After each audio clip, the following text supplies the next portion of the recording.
Hello everyone, and welcome to the English reading of Digimon Seekers Chapter 2, Hacker Leon, WWW Airlines Flight 626. As with the previous chapter, I'm going to be reading from Onkei's translation.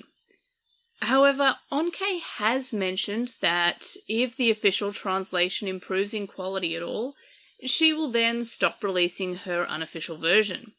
So obviously, if that happens, I will continue on from the official version in that case. So I'll probably mention it if I do randomly swap to the official version, just as a bit of a heads up. But as of recording this, it's just been Chapter 2 Part 1 that's come out, and we're still using Onkei's translation.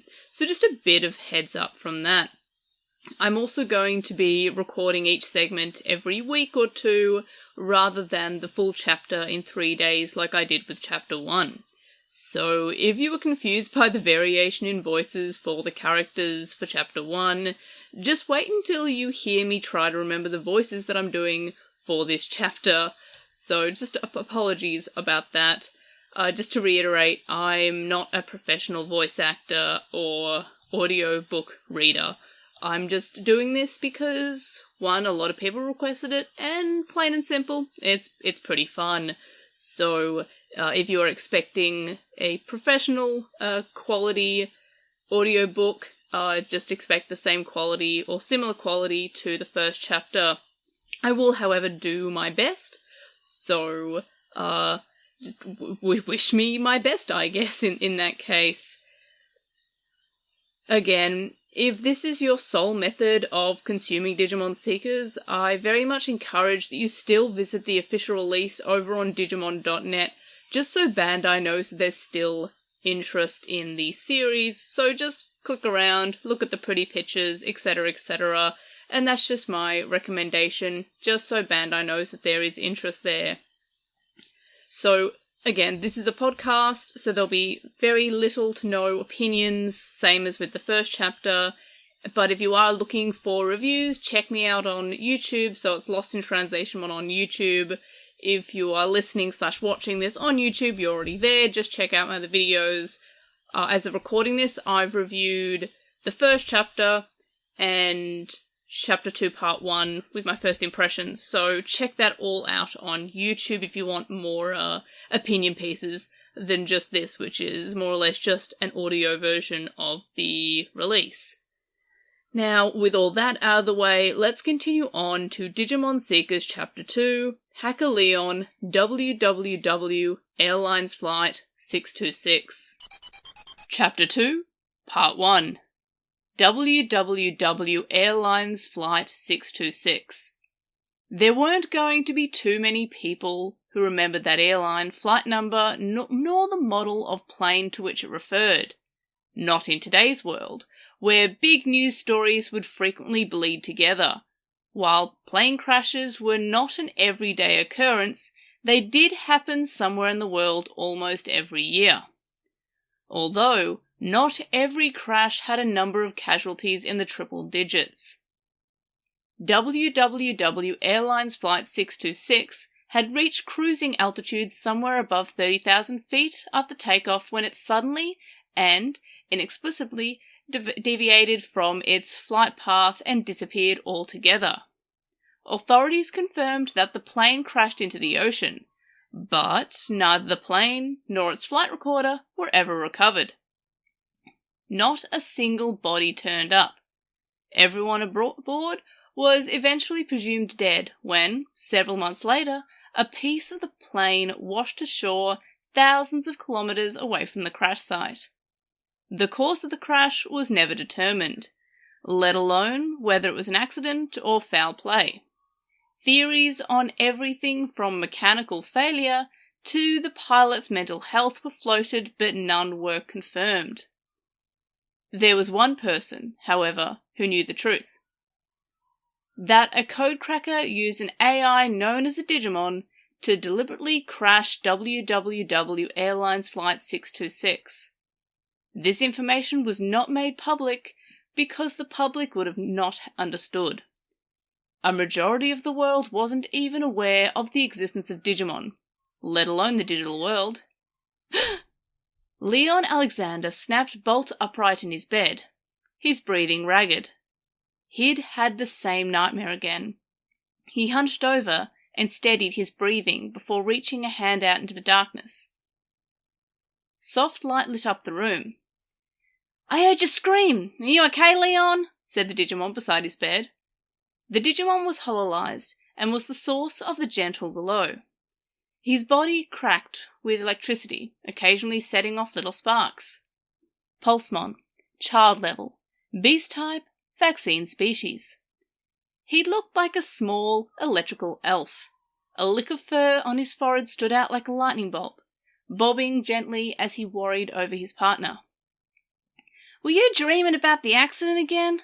You haven't done that in a while," he said softly. "Yeah, Pulsemon, I dreamed it again," Leon groaned.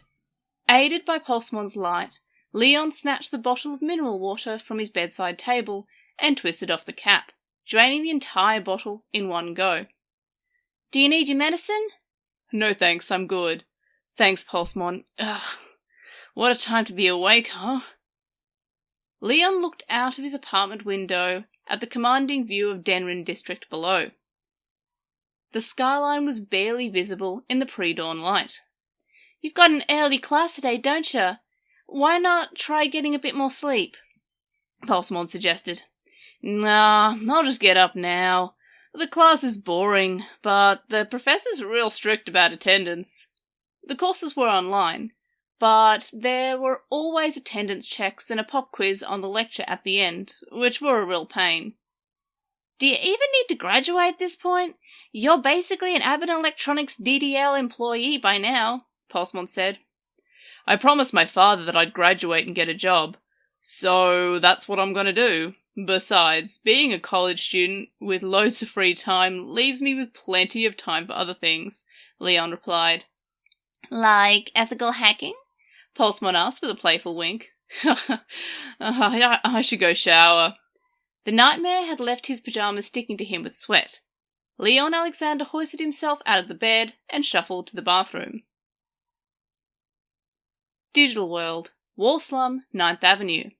9th Avenue's boss, Lugamon, and a hololized Eiji stood before the mausoleum of the Castle of Nine Wolves.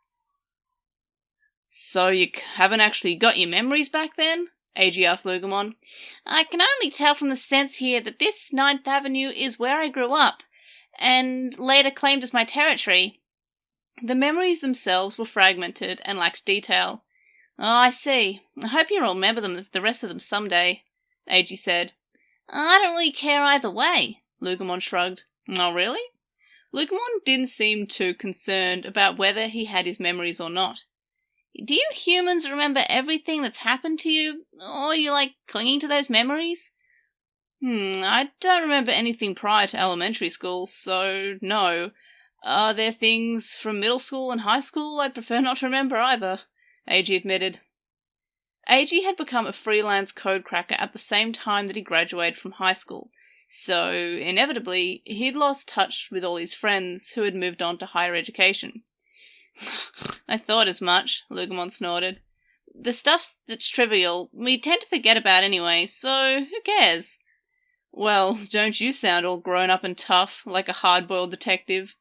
Just then, 3 Tyrannomon emerged from the various alleyways surrounding the Castle of Nine Wolves main plaza. "Oh, hi fellas, nice work," Lugamon said. Growl. The Tyrannomon purred low in their throats as they handed over the data that they'd gathered to Lugamon. They had been set out as a mapping tool to gather data, as well as estimate the Digimon population within the confines of 9th Avenue. "They really got into their role of being your minions, the Tyrannomon," Eiji mused. "They were like underlings in a mafia group." He tossed them a couple of strips of meat as a reward. "There's still room for one more in my gang," Lugamon said. "You could be minion number 4. "My Tyrannomon outrank me?" Eiji grinned wryly. "Set those guys to patrol 9th Avenue periodically," Lugamon said. "I fear they will be those foolish enough to try invading my territory while I'm away." I'll set up the routine now. Take good care of this place, Tyrannomons, Eiji said, petting one that loomed over him. The Tyrannomon responded with quick, low growls. Eiji couldn't hold a conversation with them, since they hadn't mind-linked, but, unlike before, he could now tell when they were trying to communicate with him. And that felt nice. The wail of a sharp, piercing siren snapped Eiji out of his momentarily reverie. What's going on? He spun around, scanning his surroundings. The alarm wasn't coming from his Digimon linker or any other tools. The other Digimon who had been loitering in the plaza fled in a panic. Some retreated into buildings, while others scrambled towards underground bunkers. Eiji! Lugumon shouted above the din. Gather your Tyrannomon and get back here! Why? Eiji shouted back as he used the virtual monitor to swiftly return his Tyrannomon to their dock, then disengaged his hololized form to return to Lugumon's Digicore. He could now see through Lugumon's eyes. A virtual monitor opened up above Eiji's eye level. Lugumon dashed up the side of the Castle of Nine Wolves to the top floor, where a watchtower stood. Looking over the expanse of the net ocean, the Digimon on lookout was the one sounding the alarm. There's turbulence! The lookout Digimon cried. Turbulence? Eiji repeated.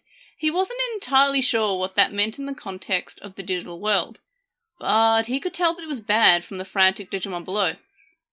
There! Lugumon said, shifting his gaze. Eiji's eyes focused, revealing a gigantic hole. No, a whirlpool, on the surface of the vast net ocean.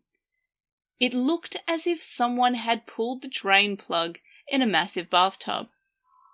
The vortex had to be several meters in diameter, and it moved slowly outside Warslum within the desert of meaningless data as it sucked all manner of digital into its gaping maw.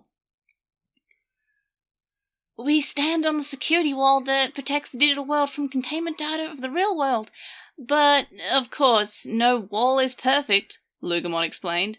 There are small gaps and cracks within the security wall, which caused the turbulence that you see there. The security wall was a literal wall that protected the digital world, while the wall gate managed the flow of web traffic. Wall Slum was built from the wayward bits of junk data that accumulated around the wall gate. But holes in security were bound to spring up anywhere, even outside of the gates controlled by the digital world system. So, that's coming from a hole in the digital world security? Eiji yelled, understanding the broad terms. Exactly. They're like natural disasters that we never know when or where will occur. That area in particular, though, is a hotbed of vortex activity, Lugumon said, keeping his eyes on the path of the turbulence. Hotbed? All of the data that Warslum can't contain spills from the last coast into the outside borders. It'd be like if a huge garbage dump ended up trailing into the ocean. I don't know why the current carries it all there, but it remains a floating island of refuse, Lugumon said gravely. That's awful. Over there is Dust Kingdom, but not even the scavenger Digimon of Fifth Avenue tread near that area. It's full of useless garbage data, after all. No one knows that the contents of that useless data are the reason why it causes warps. Warps? The warping creates all sorts of things to happen, but most of all, it creates turbulence. Most turbulence are short-lived, but every so often a particularly large one forms. On rare occasions, they threaten Warslum directly. Then what happens? The turbulence in front of them skimmed over the edges of Warslum. Roar! An immense roar filled the air as they watched the vortex tear up a section of Warslum, breaking apart data before it was sucked into the vast void. It completely obliterates an entire district, including all Digimon who live there, Lugumon said solemnly. You can't be serious! Fortunately, the current vortex quickly retreated and dissipated after grazing Warslum's outer shores. The sirens ceased wailing, and Eiji and Lugumon watched as Digimon re-emerged into the castle of Nine Wolves Plaza below. What happens when you get sucked into the turbulence? If that thing is a hole in the digital world security, then... Could it take you to the deep digital world? AG asked, furrowing his brow. If there was a wall in the security, then surely there would be something on the other side of the wall, right? First of all, we Digimon don't care what's beyond the wall, beyond the deep layer, and besides, that would be impossible, Lugumon said, shaking his head. What makes you say that? The digital world wouldn't allow security hole to remain open. If a human used the turbulence to reach the deep digital world that you guys speak of, what would happen? AG asked, swallowing hard. Even if you managed to endure the force of the turbulence itself, you wouldn't leave it alive. There would be no room for miracles. Under no circumstances would the digital world system administrator abide an intruder from the real world. Now, let's go, Lugumon said, changing the subject quickly. Go where? Don't go where, me. You're the one who set the reminder. And now I've gone out of my way to remind you. That was enough to jog AG's memory. Time flies when you're mind-linking. Oh, shoot! My appointment with Professor Rusenji! He shouted. AG severed the mind link and returned to the real world. Aberdeen Electronics, Denrin Digital Laboratory, DDL. Oh, good morning, you two. There are phenomenal results, Professor Rusenji beamed, heaping praise upon AG and Lugumon the moment he'd stepped into the office. Oh, thank you, Professor.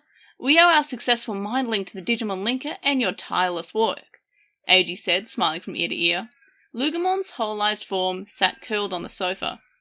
And to your compatibility, my dear boy. MindLink doesn't work with just any Digimon, and it takes more than an advanced device to do it. You two share a special connection, Professor Rusenji said with a grin. Still, AG began, when I came out of the MindLink and woke up back into the real world, I did feel a little woozy. When AG had woken up from his first MindLink, he had found himself still leaning against the wall of his apartment. His head had been swimming as if he was on board a wafting ship, and he had felt like he'd wanted to vomit. I've been monitoring your vitals through the Digimon Linker, and I hadn't noticed anything unusual. From looking at your past trials, I don't think it's something to be concerned about so long as the bit of rest was enough to help you recover, the professor explained. It was no different, apparently, from an astronaut returning to Earth after a stint in zero gravity, and something AG would grow accustomed to with time. Oh, that's a relief. Oh, there's also the thing about Lugumon. Hey, Lugumon! Don't talk to me, I want to sleep. The voice shot back. Lugumon got upset when he was bothered out of his naps, so AG decided to leave him alone. A question for the professor then. How are Digimon able to talk in the real world too? AG blurted excitedly with his basic question. Once you've mind-linked with a Digimon, you'll be able to communicate with them from that point onward, the professor calmly replied. Once a human had mind-linked with a Digimon, they would converse with each other even after mind-link was severed.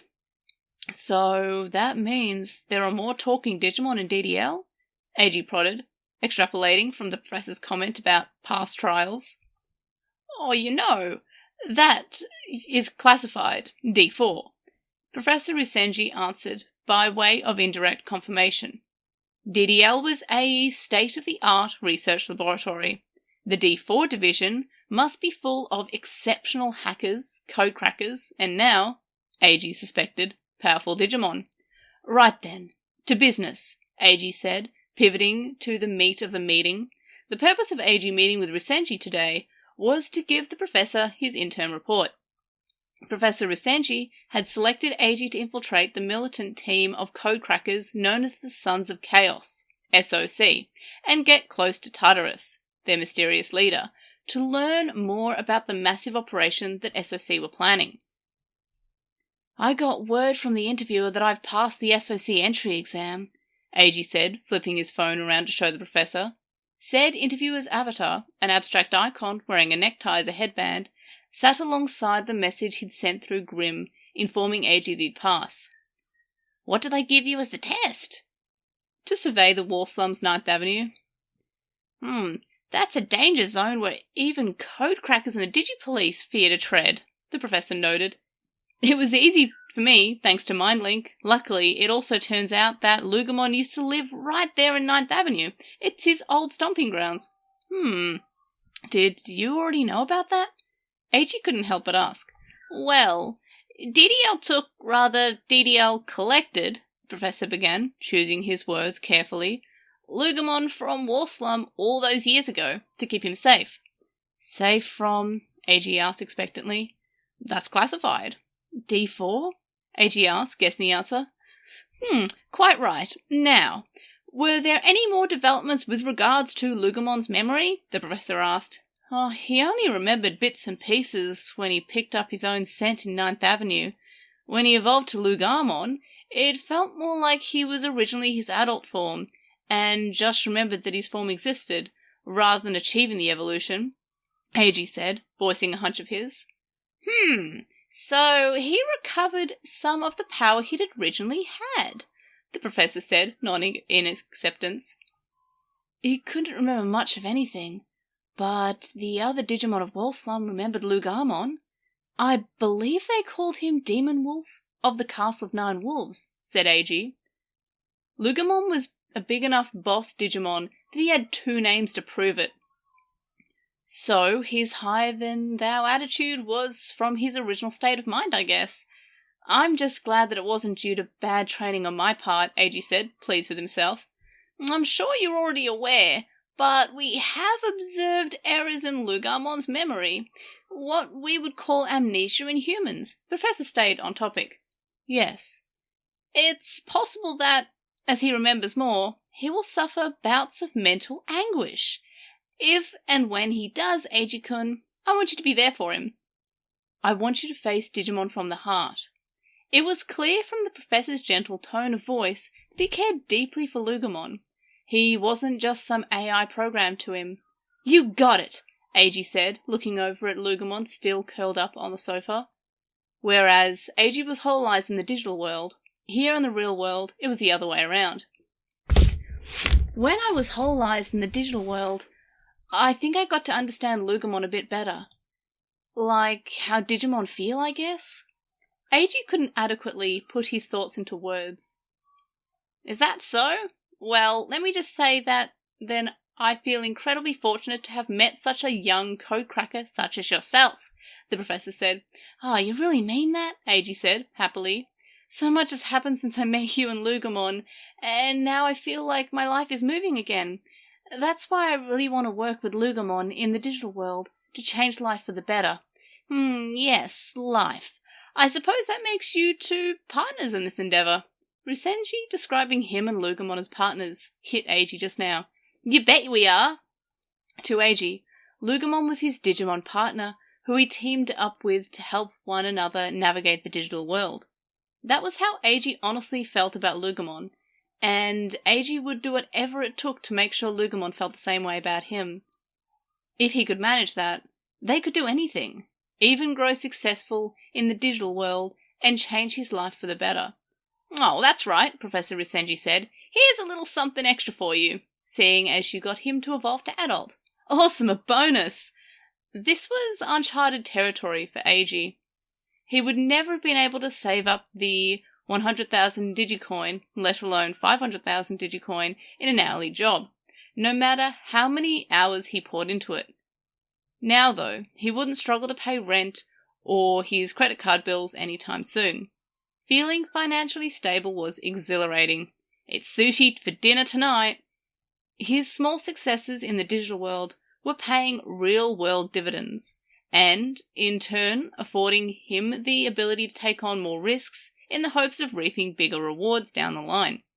Now, Eiji-kun, I want you to continue your investigation into the SOC, Professor Rusenji ordered. Well, I'm an official member now, and I've already been contacted by the higher-ups, so I'll be meeting them later today, Eiji said. You certainly work quick. Being able to mind-link really opens doors. It's better than a business card. The mere mention of being a mind-linker earned Eiji immediate respect, and wearing the Digimon linker conferred more status than any luxury watch that he could have bought. So, who are you meeting with the SOC? Let me check. AG scrolled through the messages on his phone to find the name. Marvin. Codecracker Marvin, I guess is his name. I've only texted him. Marvin the Songsmith. You weren't kidding about meeting the higher-ups. Professor Risenji rarely took such great interest in people, so this caught AG's attention. Is he famous or something? He's a codecracker that writes code as though he's playing an instrument. He's one of the lead developers of the app you use, Grim. That's the one. Which made him one of the leading software engineers in the world. Grim protected its financial and social media services with extremely robust security. People around the world trusted it implicitly. However, if you worked for or ran an upstanding enterprise, you couldn't use Grim for official business. Why? Rumour had it that Grim was developed and run by volunteer codecrackers. In reality, though, there was no end to all manner of public institutions and armies casually using Grim out of sheer convenience, which became an enormous security issue. Oh, that's huge! Then maybe getting to their leader Tartarus is one step after getting to Marvin, eh? AG mused. Oh, be careful, AG-kun. You're a spy. Don't forget that. You must operate in the SOC's inner circles without blowing your cover. I would prefer that if you had a long career, the professor cautioned. Yes, sir. Good. Now, before you meet with a member of the SOC's upper echelon, it's important that I show you something. It will be a matter of life and death for you. Professor Risenji opened a file on his computer for AG to see. D4, classified, ML experiment, number, redacted, date, redacted, site, DDL. Chapter 2, Part 2. Channel SOC on Grim was the base of operations for the hostile codecrack team known as the Sons of Chaos. Grim allowed anyone to set up a channel for whatever they wanted. So, the SOC set up their very own safe haven on the network. Their top page featured that well-known propaganda video about their codecracker team, while the sub-channels held a range of other content that helped SOC crackers earn their living. Information about the digital world, Digimon trading tools for sale, miscellaneous chat rooms, and more. They even set up a sort of virtual reality lounge where members could communicate with one another through their avatars. The room wasn't that large though, and the graphics were dismal compared to the latest online multiplayer games. It's AG, the man, the myth, the legend, the hotshot rookie who took out the Digipolice is here. The voice chat messages were coming in thick and fast, and in no time, everyone in the SOC knew about the fresh-faced codecracker who had overpowered the Digipolice in Wall Slum. No one knew how the story got out, since AG's interviewer should have been the only one privy to it. No kidding, since I made a sock puppet account to spread that around. AG himself had been the source of his own rumour, of course. The SOC were meddling with the digital world far too much, and endangering Digimon in the process. Professor Risenji had enlisted AG to get close to Tartarus, the leader of the SOC, and find out their motive for why this was happening. In order to ease that process, AG had set about selling his name around as a hotshot codecracker, one that Tartarus wouldn't be able to ignore. So I accidentally used my real name instead of my codecracker name, but whatever, right? It's a common name anyhow. AG sat leaning against the wall of his loft again, staring down at the virtual monitor of his Digimon linker as he browsed Grim. The VSOC lounge was designed in a cyberpunk style, reminiscent of an industrial factory city covered with pipes.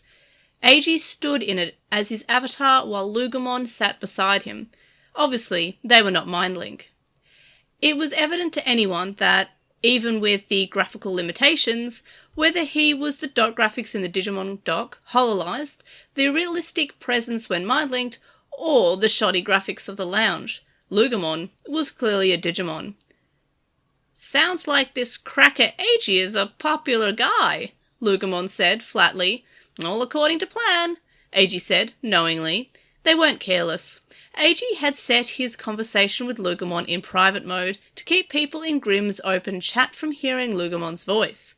How convenient that all these code crackers happen to think you're a hotshot code cracker, Lugomon continued, dryly. Well, actually, I am, you know. I'm one of the few Class A code crackers who can mind link, AG retorted cockily. It was true that the hurdles to mind linking were high. To start, one would first need to pay out of pocket to build the device that was the equivalent of the cutting-edge Digimon docks being developed in AE's laboratories. They continued to stroll casually through the lounge area. What are you doing, Lugomon? Lugomon, on AG's screen, was lifting his rear leg delicately into the air and peeing on a steel pole. Just marking my territory.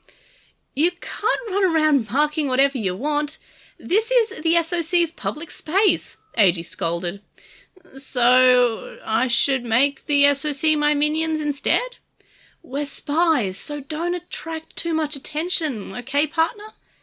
AG felt justified in setting their chat to private mode. There was no telling what was going to come out of this mutt's mouth next. Partner? Really? Lugomon protested, cocking his head. Well, you didn't like it when I called you senpai, so we're partners. Lugomon didn't respond and lifted his nose into the air. It was the telltale sign that he'd realised something, that he'd picked up an interesting scent.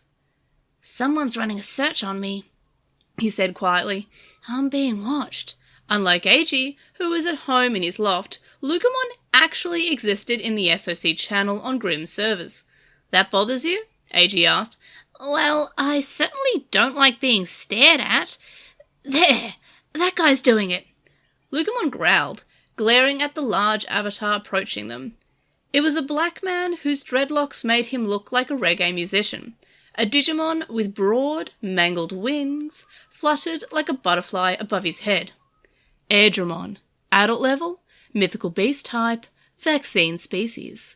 The Digimon's head and body looked like a dragon from Eastern mythology, as it had no arms or legs. It would be more accurate to call it an ampter. I've never seen that word before. I will Google that once I'm done with this reading. Anyway, I'm Marvin from the SOC. It's a pleasure to meet you, Cracker AG. His tone was warm and friendly. The pleasure's all mine, Marvin. I've heard a lot about you. So you've read my messages then? Sure have. This is my partner Lugomon. Lugomon appeared to say something more to Marvin, but his chat was muted. Airdramon let out a series of sharp cries. Your partner, I see. So that's your relationship. Marvin appeared rather impressed. So, to what do I owe the honour? AG asked. AG, according to my records, you applied to join the SOC channel only yesterday. That's right. Have you ever applied under a different name? Or were you previously a part of any other code-cracking teams? Nah, I've always been freelance. That part was the truth. You sure about that? Are you always this suspicious of people? AG asked, casually, though his heart was pounding. Well, when I hear that a rookie who joined within the last 24 hours is a hot-shot code cracker who embarrassed the Digipolice, I tend to think that's either a lie or something more is going on, Marvin said, his smile never leaving his face. AG kept quiet. Instead of ingratiating himself in, he had made everyone more wary. Still, AG now stood before one of the SOC's higher up. That had to count for something. Well, regardless, I also don't think that a code cracker who is capable of mind linking would go out of their way to do something this stupid, Marvin said. Follow me. We'll finish the conversation. They walked further into the factory, passing steel supports and pipes spewing steam. AG entered Marvin's room after receiving an invite code. It shared the same cyberpunk-ish aesthetic as the rest of the group's channel. This is my private room on the SOC server, Marvin's avatar said in lieu of a formal welcome as he sat down on a chair. He gestured for AG to sit as well.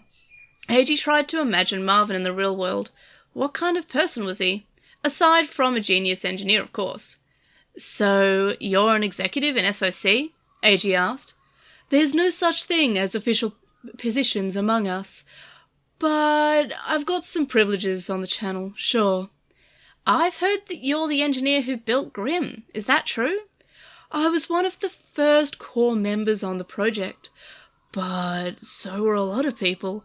I just helped with a handful lines of code, and suddenly everyone's calling me the creator of Grimm.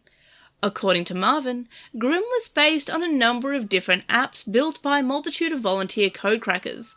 He couldn't take all the credit. So you're saying that the Digimon tools are all self-made? My main job is continuing creating and evaluating those tools, yeah.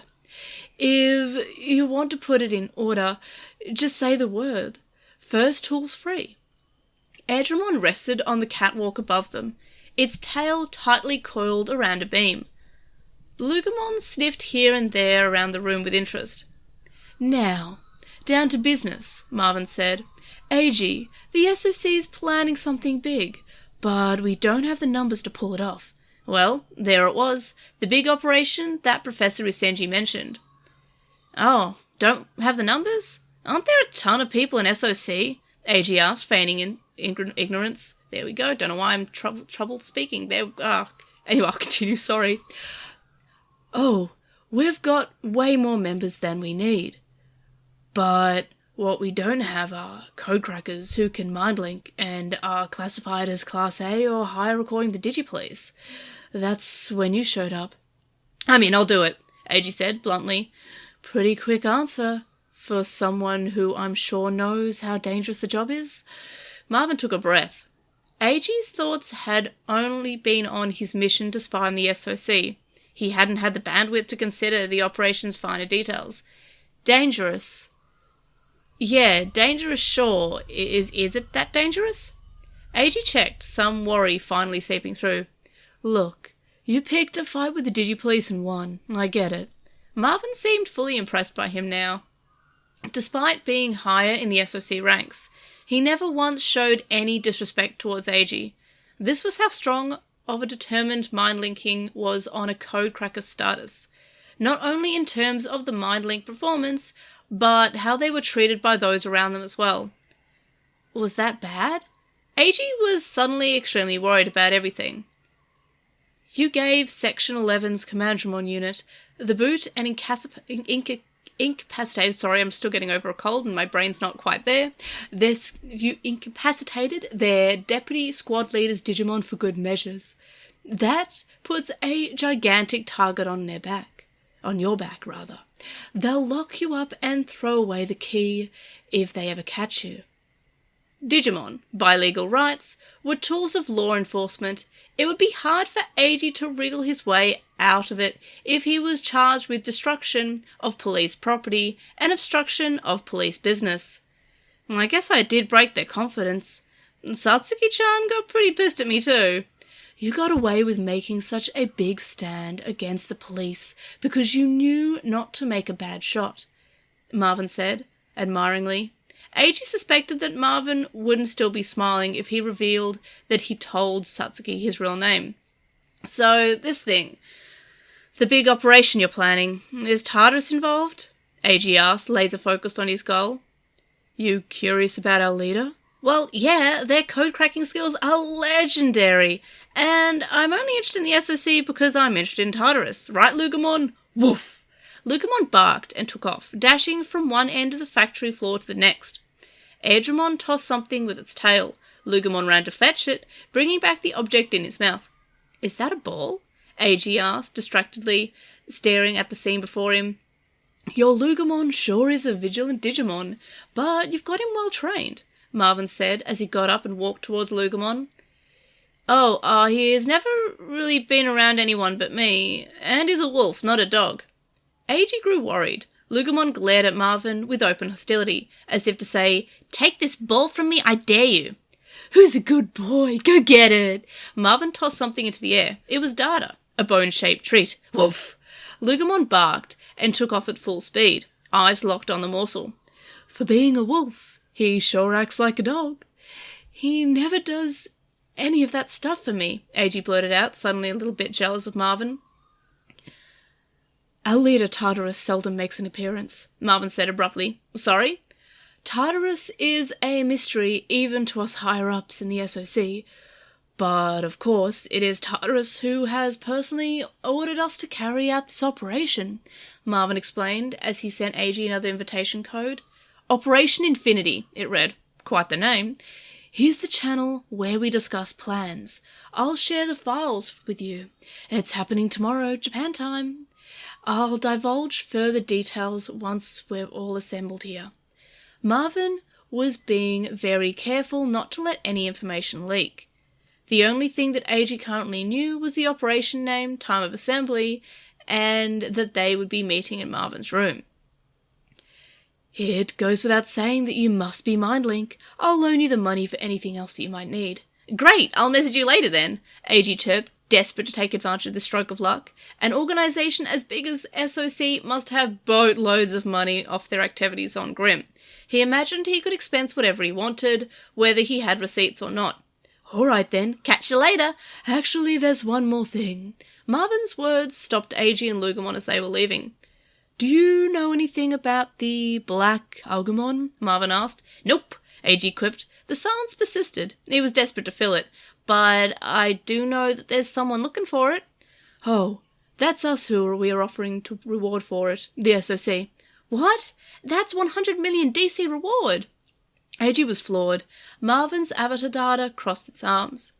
That kind of money is pocket change for Tartarus. Finding that Agumon has become an obsession of his. Just a quick update before I jump into part 3 of chapter 2, and that is that I'm going to continue on from this point, at least for the time being, to reading the official release from Digimon Seekers rather than the Onkei translation, seeing as the official release has basically fixed all the issues with the English translation.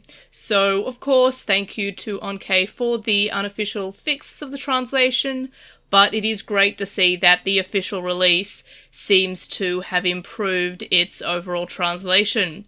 So, just thought I'd mention that before jumping into to reading this chapter. And of course, if that changes going forward, I will mention what version I'm reading from.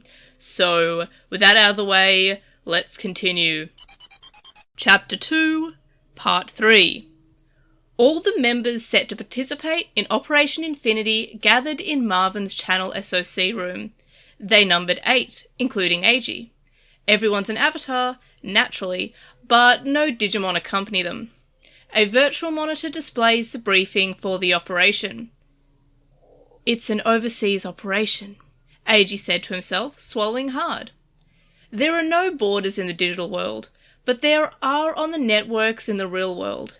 Physical servers are hosted in countries with geopolitical borders and are subject to their laws or the rules of whatever organisation owns them.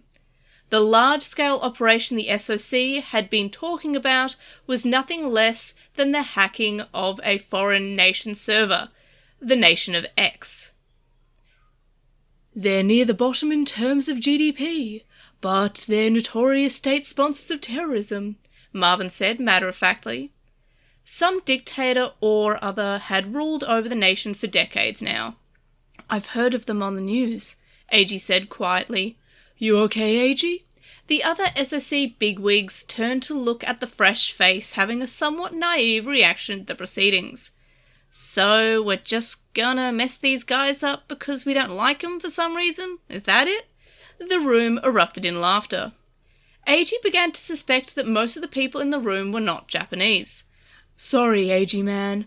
I know this part of the briefing was pretty boring for you highly skilled code-cracking self, but we've got to get through it. We're all in the SOC family, but it's rare that we actually assemble a team at this level. Gotta make sure everyone's on the same page, Marvin said patiently. The X Nation is a nuclear power and had recently engaged in cyber warfare in the digital world to distract from continued terrorist activities that threatened to destabilize the real world. A number of cyber attacks have come out of there in recent years. Just the other day, they hacked an exchange and stole the equivalent of billions of dollars in cryptocurrency, Marvin said, returning to the matter at hand. That was their doing? AG couldn't help himself. Yep, that was a state-sponsored Digimon crime. And we can't let that happen in the grim economic bloc on our watch. This is a fundamental to our ideals and our freedom. Grim famously runs on Digicoin, or DC, its proprietary cryptocurrency. It let Grim break away from the most popular fiat currency, the US dollar, and form the Grim economic bloc. That bloc, in turn, became the self-perpetuating source of Grim's vast wealth. Based in the lawless digital world as it was, the bloc sent shockwaves through the real world's financial markets. Grim's very existence posed a direct threat to the monopoly that governments and central banks held on cryptocurrency production, which gave them the power to shape the world as they pursued their own interests. To these entities, the thought of DC reaching the same value as, say, the US dollar was a crisis scenario. The value of other currencies would collapse, and the public would suffer massive losses at the hands of a world they didn't even know existed. Those building their future in the digital world, meanwhile, would be afforded massive amounts of power. It would be a financial crisis worse than any that had come before it. The current ruling class would do everything in their power to place restriction on the digital world, that they might one day control themselves. Much of this went right over AG's head, but he understood that the world's government stood in opposition to this crew. There was money in the digital world, which was what drew AG to it in the first place. Code crackers were denounced as terrorists by the international community, but were nevertheless willing to risk everything to open a new frontier in the digital world. That freedom was intoxicating. But wait, if the X-Nation is committing cyber terrorism and Digimon crimes, if you take a step back, so are all of us code crackers, right? AG asked, working through the problem as he went. The room erupted in laughter once more. Code crackers weren't exactly upstanding citizens to begin with. You've got a point, AG. The difference is that the X-Nation's dictator does not respect the freedom of the network or the digital world as we do. To the extent that he does, he respects it only as far as it serves his own interests. Yeah, but I want to strike it rich too.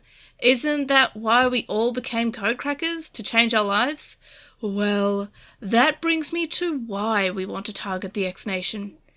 To piss the dictator off, AG thought to himself. The SOC bigwigs were even more to the point. We want to destabilize that, balding excuse for a leader because of the Mega Machinedramon, AG interjected, silencing the room. The X-Nation is using a Mega Digimon to commit Digimon crimes and cyber terrorism, and they're pinning it on the SOC. AG had called Professor Rusenji as soon as he got out of the private meeting with Marvin. All it took was the name Operation Infinity for the good professor to decipher their plans and explain the situation in painstaking detail.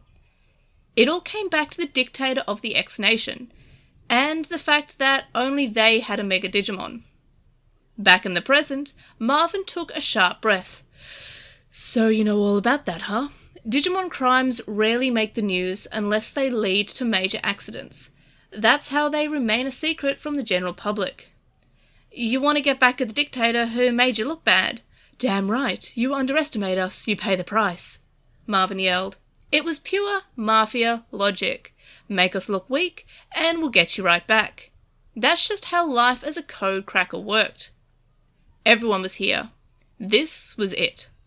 The voice chat was crackling with nervous energy.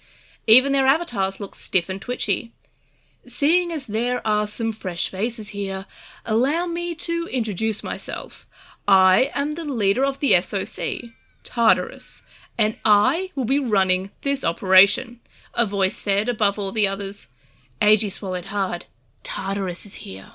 AG had finally met Tartarus. Well, heard Tartarus. Our target is the X-Nation's server. Our goal is to render the server useless. Additionally, we will capture their state's secret, LostinTranslationmon. Incredible, AG thought to himself. A state-secret Digimon. One capable of penetrating national security, or creating extremely hardened defences against outside attacks. An ace in the hole for any fight, be it cyber, conventional, or some mix of the two. Even the tiniest nation in possession of such a Digimon would command international attention as countries with nuclear weapons once did. It's time to take that balding dictator down a peg. The entire squad erupted in cheers at those words. They set their watches to local time at the attack site. This is a fight for freedom, and those who raise the flag of freedom must wage a lawless war, Tartarus growled. For the freedom of the network, Marvin shouted at the top of his lungs, riding on Tartarus's fervour. For the freedom of the digital world, the squad shouted back. No team of code crackers is as unified as the Sons of Chaos, is what people will say if this operation succeeds. Soon, the world will be forced to reckon with the SOC, a team of codecrackers capable of toppling nations. AG could feel the strength of Tartarus's leadership. The higher-ups took out their Digimon. The majority of them were cyborg types, a favourite among codecrackers. AG muted his microphone and looked down at the Digimon linker. This is it, Lugamon. Here we go. You keep reading the operation file. I've already read it. Ah, right. One by one, each member's avatar disappeared from the virtual monitor. The Digimon, too, blinked out of existence. They were now mind-linked. AG slid his eyes down to the next item on the list. Launch a direct attack on the X-Nation server from the digital world. All right, here goes. AG's heart was leaping out of his chest. No matter how hardened the security, mind-linking would allow him to slip in unnoticed, like a ninja. AG pressed a button on his Digimon linker. Free the digital world from its bonds. Okay, AG, you're up. Come on, pal, let's give it all we've got out there. AG was almost certain he'd get to meet Tartarus face to face if they pulled this off. He took a deep breath. The sensors lit up for a check of AG's vitals. He was clear to issue the command. Limiter disengaged. AG's vision was bathed in a white light, and he could feel everything slipping away. Mind link! The mind link digitized AG's consciousness and transferred it into Lugamon's digicore. Ooh, out-of-body experience, AG said in an exaggerated, spooky voice. What are you talking about? Lugamon was having none of AG's jokes, as usual. Doesn't it feel like I'm some living spirit possessing you or something? Enough with the spiritual nonsense. If your consciousness is inside me, what happens to your body back in the real world? Are you dead? No, I'm pretty sure I'm alive. Pretty sure? Really? No, now that you ask. What the heck is going on with my body right now? AG was suddenly very concerned. Didn't Risenji explain the risks of mind linking? Lugamon snapped, audibly exhausted. Yeah, but all of his explanations are so hard to follow.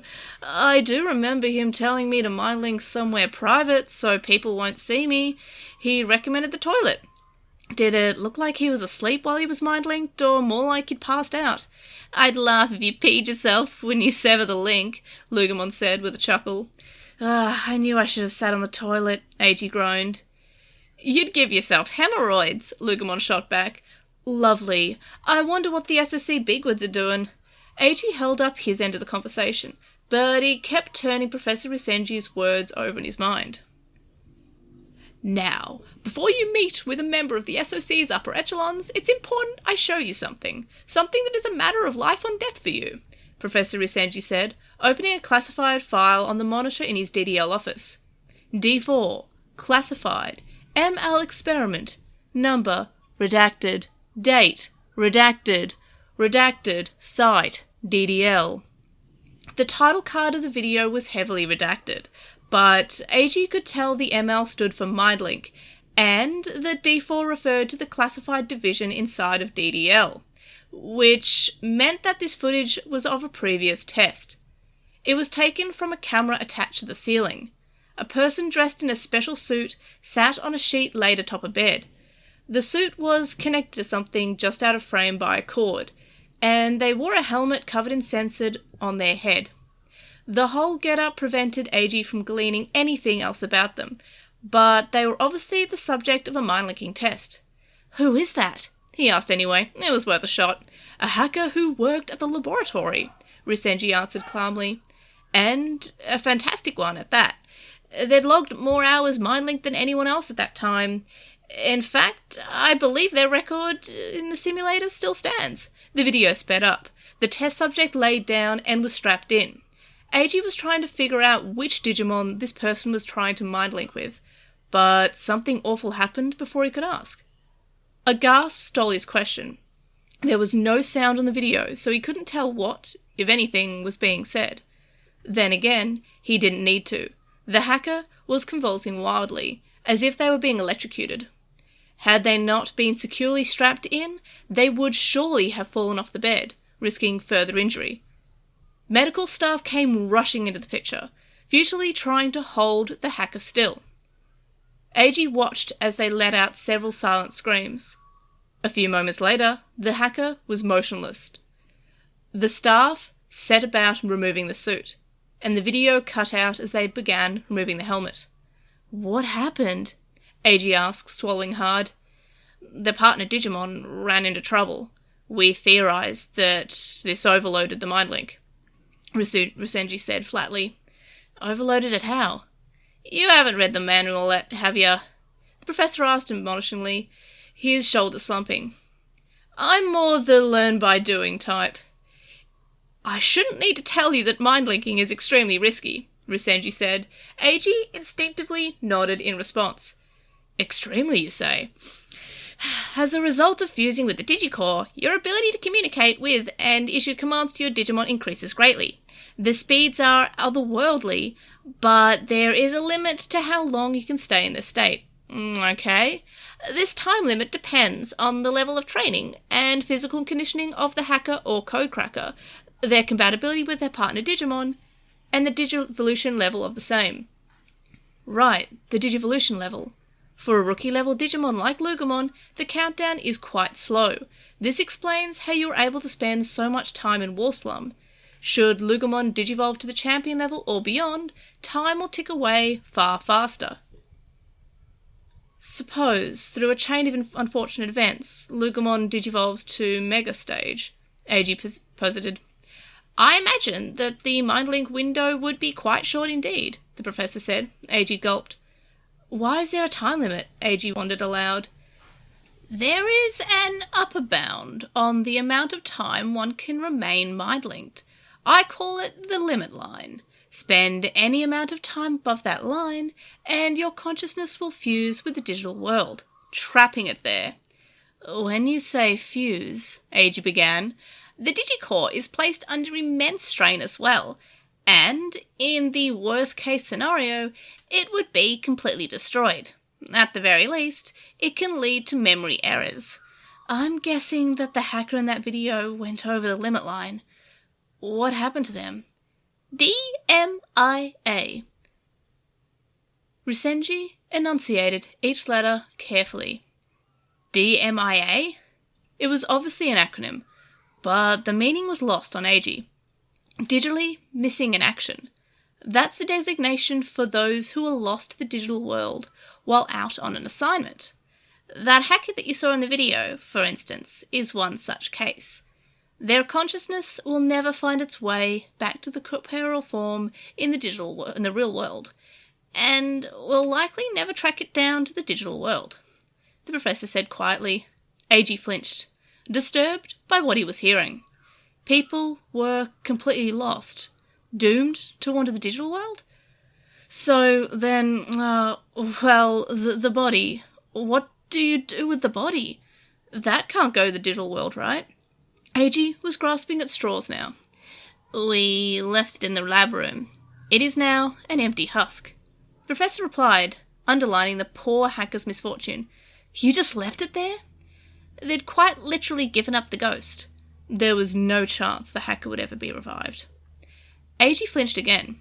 DMIAs have increased in recent years, but that also points to an increase in the overall skill of the average codecracker on the street. It means more of them are capable of mind linking these days. The same can be said of the Digipolice's forces too, of course. Even so, once they cross the line, it ends one of two ways. And those are? AG asked, unsure if he wanted to know the answer.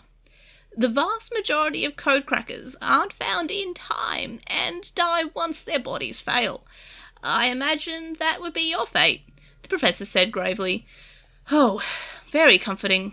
So, he'd die in his 3 tatami mat-sized one-room apartment, and no one would be the wiser.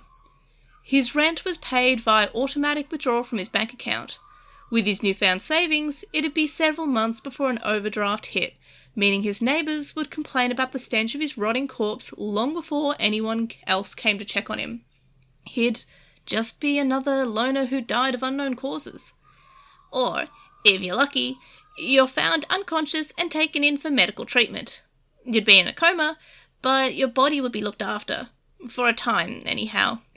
Unfortunately, not a single person who has been determined DMIA has naturally regained consciousness and returned to the real world. Not even one? We can't even locate the lost hacker's partner Digimon. We presume that they've run off.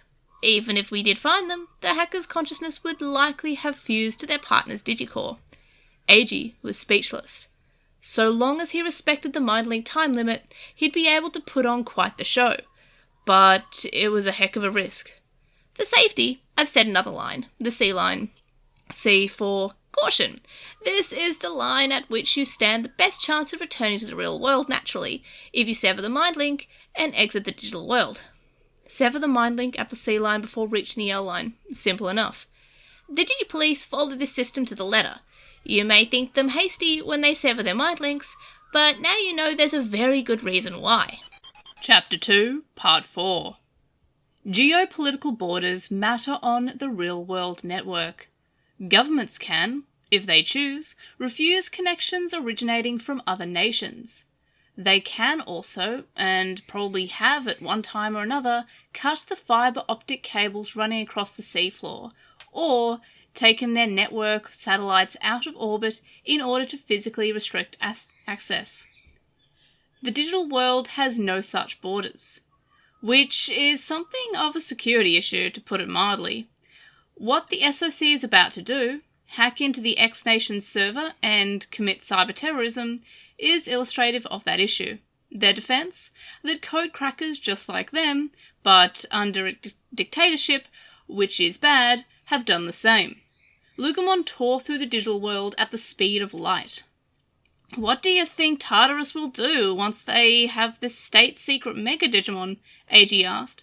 The Airdramon, mind-linked to Marvin, pulled further out in front. They were operating in teams of 2, with each pair approaching from a different direction. What do you mean have? Marvin shot back. Well, the orders are to capture it, right? Not destroy it. Stealing the head of a multinational terrorist organization's prized pet Digimon was going to be way harder than simply just killing it. AG, look, you're more interested in Tartarus, in the whole SOC organization, than this operation, aren't you? AG could hear the hesitation in Marvin's voice.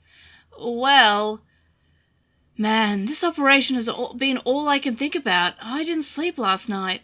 I'm going to slip up and draw attention to us because I'm too tired. Can we please focus on the mission first? Marvin suddenly felt that he'd clearly overestimated Eiji's abilities, which is good news for me, Eiji the spy, but still. Thank you, Mindlink, thank you, Professor Risenji, for that, and so much more. I've known Tartarus for the longest time out of all of us at the top. We go back to the founding of the SOC. Well, hello there, old-timer. But even I only know half Tartarus' story. I'm sure there are plenty of reasons to go after a state-secret Digimon. There, on the other side of the wall, Marvin said, as he and Airdramon looked down. Eiji lowered Lugumon's gaze, too. What they saw looked like a planet amid a sea of stars. with a surface not unlike the Earth's crust. The digital world, which no one had ever set foot inside, lay beyond the firewall, deep down below them. Then again, the digital world wasn't actually below them either. The constructions of the real and digital worlds were completely different. If you were to lay it all out, AG guessed that it would look like a gigantic sprawling space colony. There were Digimon living in there, though, and likely in far better conditions than what that he'd seen in Wall Slum. The depths beyond the firewall, AG repeated in wonder. One theory about Tara's identity is that they're a researcher trying to reach the digital world, which would make them like Professor Usenji. Was that why they needed such a powerful Digimon? Is Tartarus trying to bust through the wall? AG gave a voice to the question that he'd backed himself into. Maybe. Huh. That wasn't a satisfying answer. They're no ordinary codecracker. They're taking on challenges in the digital world, looking for something. Always looking for something. Marvin trailed off. Anything in particular? Not money or fame, obviously. The freedom everyone on the team talks about? AG asked. Could be. Or a piece of the network on which to build their own country, Marvin said. A country on which to raise an army of hackers that would commit cyber terrorism on governments around the world? AG guessed. He caught something out of the corner of his eye. Vortex! He shouted. He spied one spinning up on the firewall's surface. Indeed, a small one though, Lugumon informed him, and no sooner had the words been spoken that the vortex disappeared. The 9th district would be safe for another day. Phew, that's good. That's the source of them. The Dragon's Triangle type area I told you about. No one is allowed near it, Lugumon continued. Those vortexes are a huge threat. If codecrackers like us get sucked into them, there's nothing more that we or our remote-controlled Digimon can do to escape. Marvin explained this, uttering a little incantation under his breath that AG assumed was some sort of way to keep it from ever happening to him. So, those vortexes, AG said, turning his attention back to Marvin. Has anyone been brave enough to dive into one? What codecracker hasn't found a vortex they want to dive into? Marvin said with a mischievous grin. But there are gaps in the firewall, right? And if that's what's keeping us from exploring the depths of the digital world, AG trailed off, hoping Marvin would see what he was implying. I'm sure countless codecrackers have sent their Digimon into those kind of things. AG pictured storm chasers sending sensors into a tornado, or scientists launching probes to investigate the surface of a harsh and unforgiving planet. The vortexes, and the depths of the digital world, were drawing in everyone's curiosity and tickling their sense of adventure. And what happened to them? If any lucky codecrackers managed to return from the depths with a trove of interesting data, I haven't heard about it. Marvin's story wasn't any different from Lugumon's. Your form might survive, but your consciousness would not, was the wording Lugumon used, if memory served. True, the digital world's system administrator won't let anyone from the real world intrude, AG said, finishing the rest of Lugumon's thoughts aloud. If the system administrator really exists, it's not a form we can conceive of, Marvin said flatly. So you don't know anything about it? I doubt that Presenji guy even knows. All I know are rumours. These rumours are about elite codecrackers who mind-linked with their Digimon and dove into one of those vortexes, Marvin said wearily. Whoa, what happened to him? DMIA'd, Marvin said tartly. Missing, of course, AG muttered. He felt a shiver work its way through him. Mind-linking definitely afforded a performance boost, but if the mind-linked Digimon were incapacitated, their hacker partner could easily blow past the time limit and become DMIA.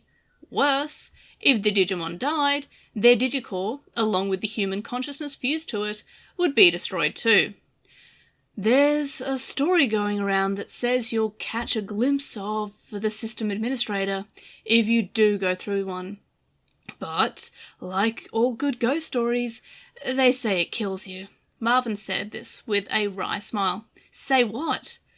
You know, like all the old legends say, you burn up if you catch even a glimpse of the face of a true god, etc., etc., Marvin said, adding, just don't go near the vortexes. You won't like what comes out. This was an unwritten rule, even for SOC. Okay then, noted, AG said quietly. Whatever fight they were about to get into in the X-Nation server might visit death upon them too, whether they were ready for it or not. Living in the digital world's easier said than done, he grumbled. If that's what the hotshot codecracker thinks, what chance do the rest of us have? You young kids are all style, no substance. Everything's gonna be a fun game to you. Marvin sniped, showing his age. Oh, you just wait till I put my game face on, AG shot back. Here's a little tip for you, Marvin snarled. Not a single person on any of the missions Tartarus led has ever DMIA'd.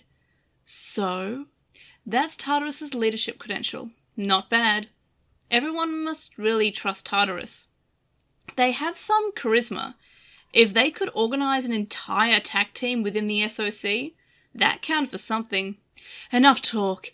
It's time to launch our attack. Enemies will be all over us, Marvin said. They had to be ready for the counterattack. There was always a counterattack.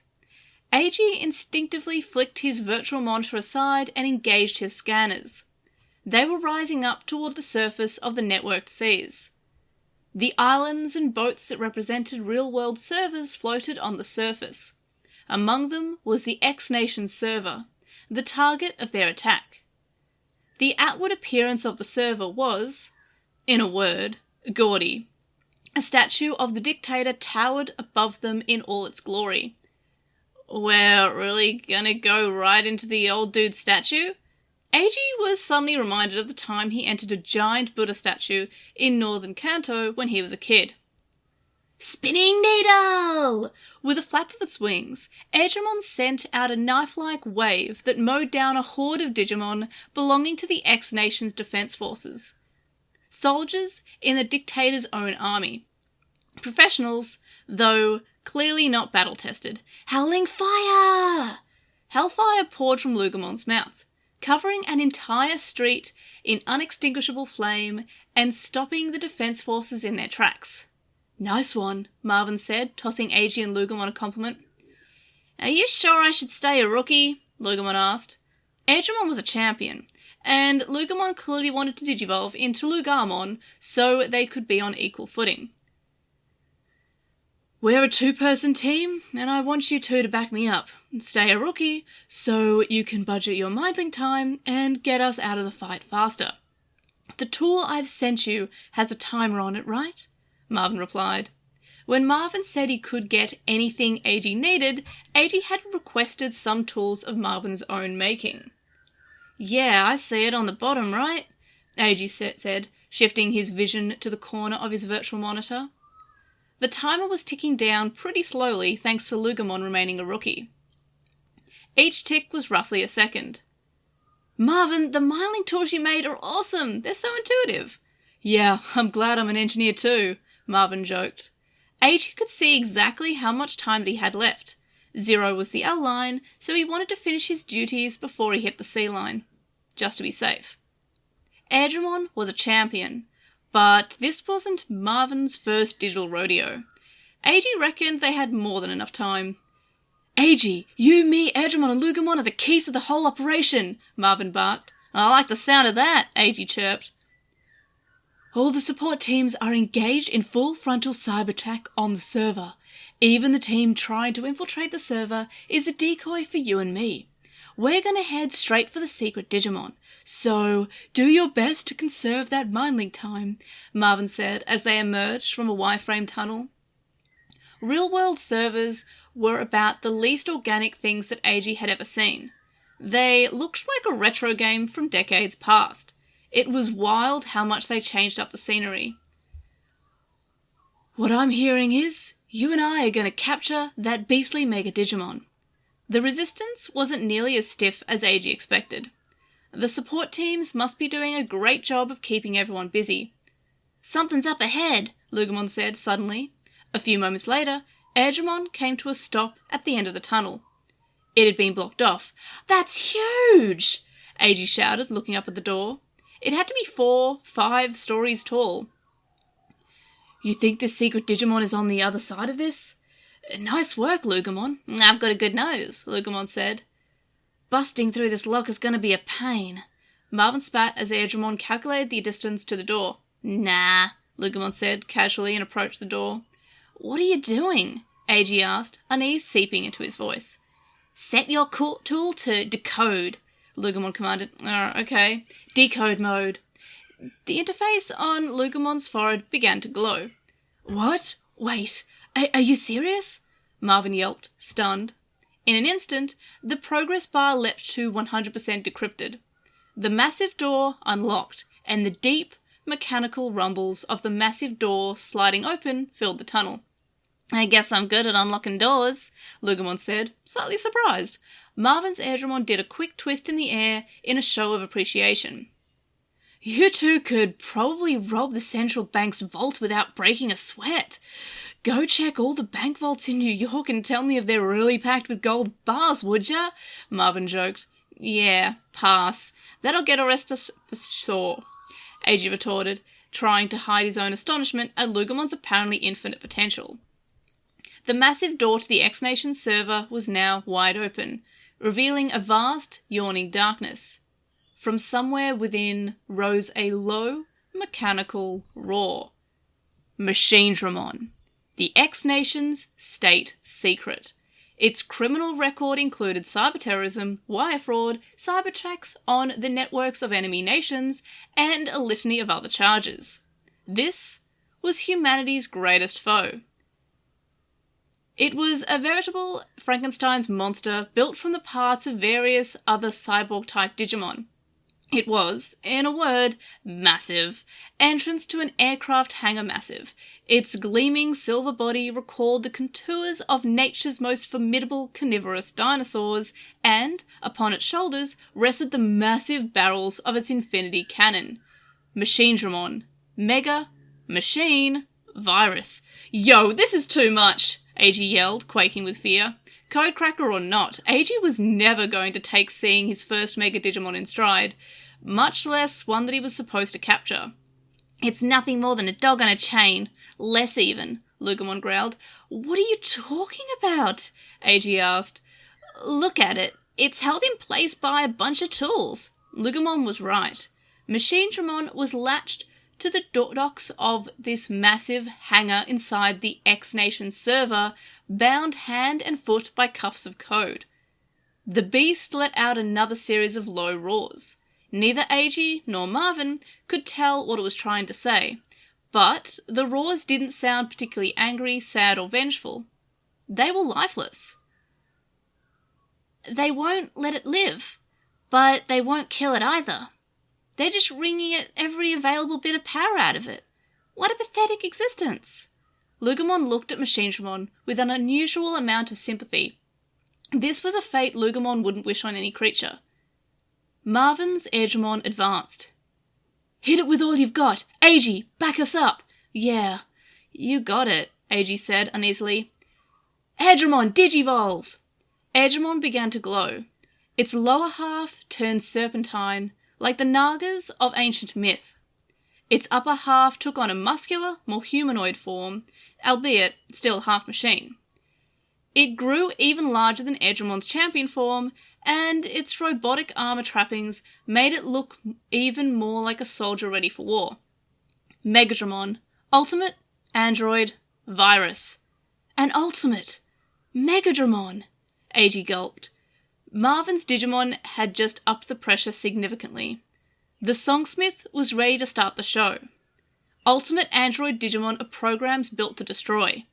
They are near-perfect computer viruses, able to infiltrate the most hardened network security en route to completely reformatting the host computer on which that they're installed. The Megadramon's arms looked like a massive demolition machine capable of tearing metal into scrap. It raised its arms, its 3 pincer-like fingers opening to reveal the massive cannons hidden in its palms. Eradication attack! Missiles flew out of Megadramon's hands, landing all over Machinedramon, the blast tearing into the code, keeping it restrained. "Hey, watch it! You're gonna kill it!" Eiji screamed, his nerves jangling. The Machinedramon remained still. It couldn't move. Mega Digimon or not, it was completely under human control. Could it even still be considered a proper Machinedramon? "Relax, I'm only targeting its restraints," Marvin said dismissively. "It may be all chained up, but it's still Mega Digimon. The only way we're going to capture it is by force."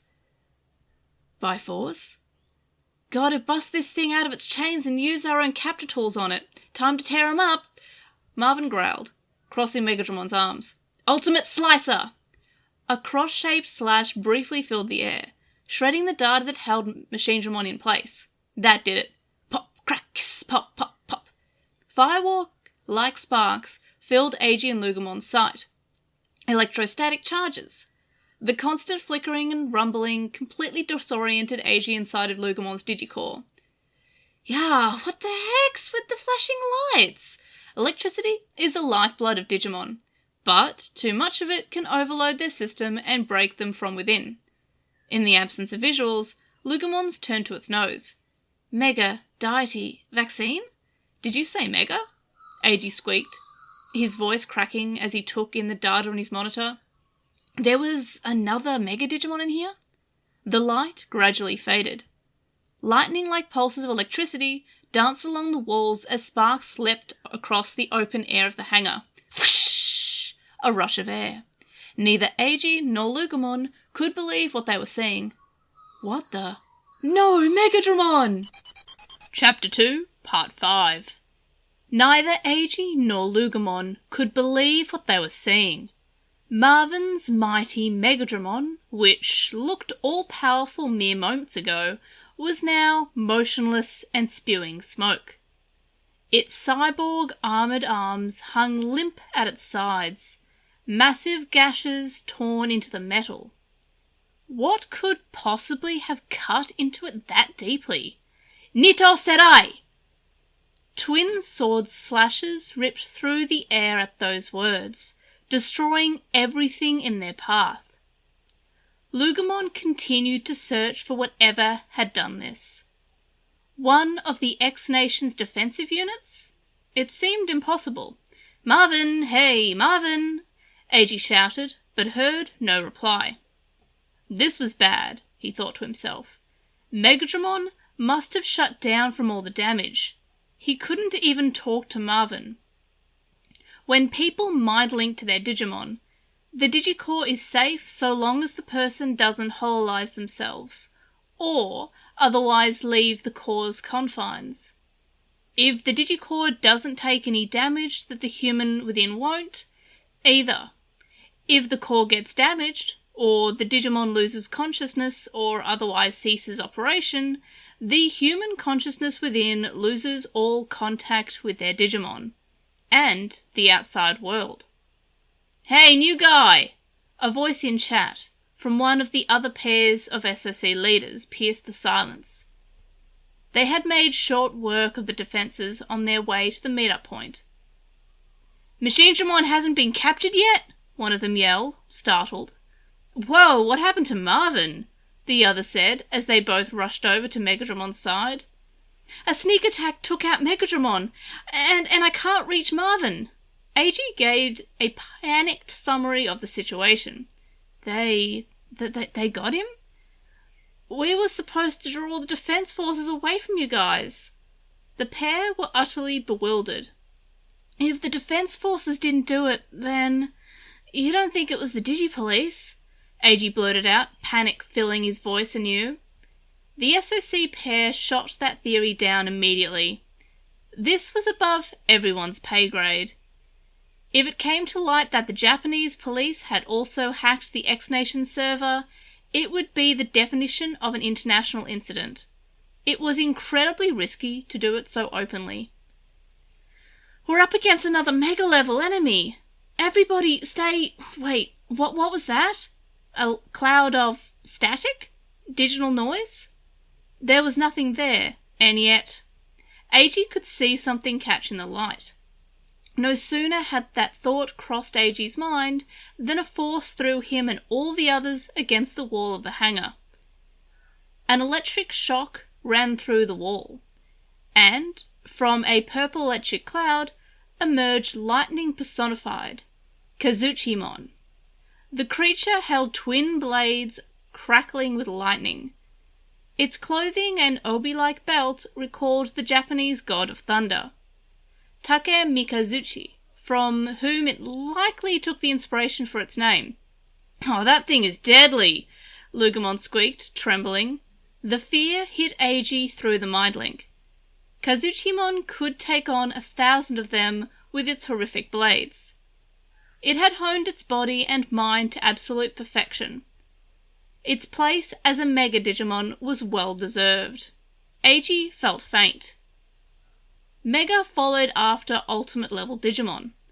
They were basically the gods of the digital world. The Machinedramon in the X Nation's possession was also a Mega Digimon. But Kazuchimon was on another level in a way that Eiji couldn't quite articulate. Kazuchimon wasn't gigantic like Machinedramon, yet it instilled levels of fear beyond its gigantic counterpart. Machinedramon was right beside them, and yet Kazuchimon somehow felt more real, more alive. "A Mega Kazuchimon? We only know one person capable of wrangling that thing," one of the SOC leaders squeaked. "Wait, you know who's controlling that thing? It's another hacker," they said, their voice choked with fear. "Goes by the handle Judge." The Mega Kazuchimon let out 2 quick grunts as it swung its swords. The lightning bolt-shaped blades cut jagged shapes through the air. "Did you say Judge?" Eiji hadn't expected to hear a hacker's name. Hackers were no friends to codecrackers. They might as well be the police as far as everyone present was concerned.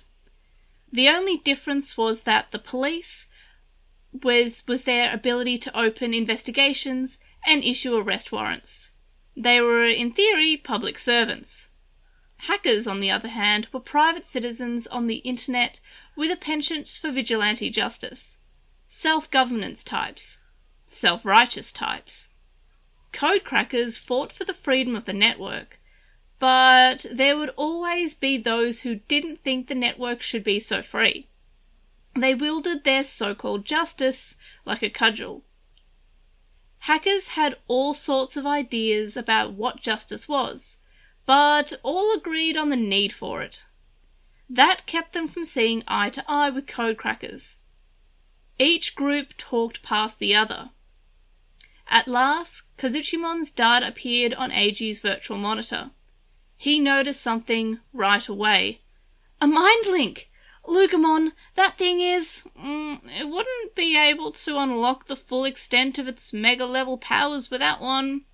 "That hacker is in deep," Lugumon said, quietly. The next thing that Eiji heard was the sound of rending metal, and his stomach dropped. Machinedramon, who had been chained to the walls of the hangar, was not only awake, but finishing the job Marvin and Megadramon started. It had already freed an arm and a leg. It would be impossible to control if it escaped. An unchecked Machinedramon loose on the network? Eiji didn't want to think about that. "What a pity," Kazuchimon said at last. Eiji wondered if it was in fact Judge's voice coming through the voice chat. Then he wondered who on earth Judge was talking to. "You have committed so many crimes. Not all of them willingly, perhaps, but you will be punished for them all the same." Kazuchimon, or Judge, said to Machinedramon. Had Kazuchimon been focused on Machinedramon all this time? Whatever the case was, Eiji had a bad feeling in the pit of his stomach. "No way," he whisper-shouted, aghast at what he was seeing. Kazuchimon summoned a number of spheres made of pure electricity, like it was charging up for a massive attack. In mere moments, the small space just before Kazuchimon was filled with energy equal to the whole world's energy consumption at any given moment. This was pulse power, and it essentially formed the core of a small sun, kicking off nuclear fusion. Charges fired off every nanosecond from the massive energy. Shinden Shoraiko! No one saw the exact moment that it happened, but when the light faded and the sparks ceased flying, all that was left was Machinedramon's hollowed-out husk. The charges had ripped clean through, all the way down to its digicore. Eiji looked at Machinedramon's shredded corpse. An ear-splitting roar reverberated throughout the hangar. Machinedramon's death throes. The source of so many Digimon crimes and terrorist acts was perishing before their eyes, falling to pieces and threatening to take the hangar and data server with it. Return once more to your Digitama. This time I pray you are not taken in by a wicked soul, Judge said, eulogizing the state's secret Digimon. So, this was the god of thunder, the Mega Digimon. Kazuchimon turned around to face the remaining codecrackers. Its gaze was enough to freeze the leaders of the SOC in place. Eiji took stock of the situation. Megadramon lay unconscious on the floor of the hangar.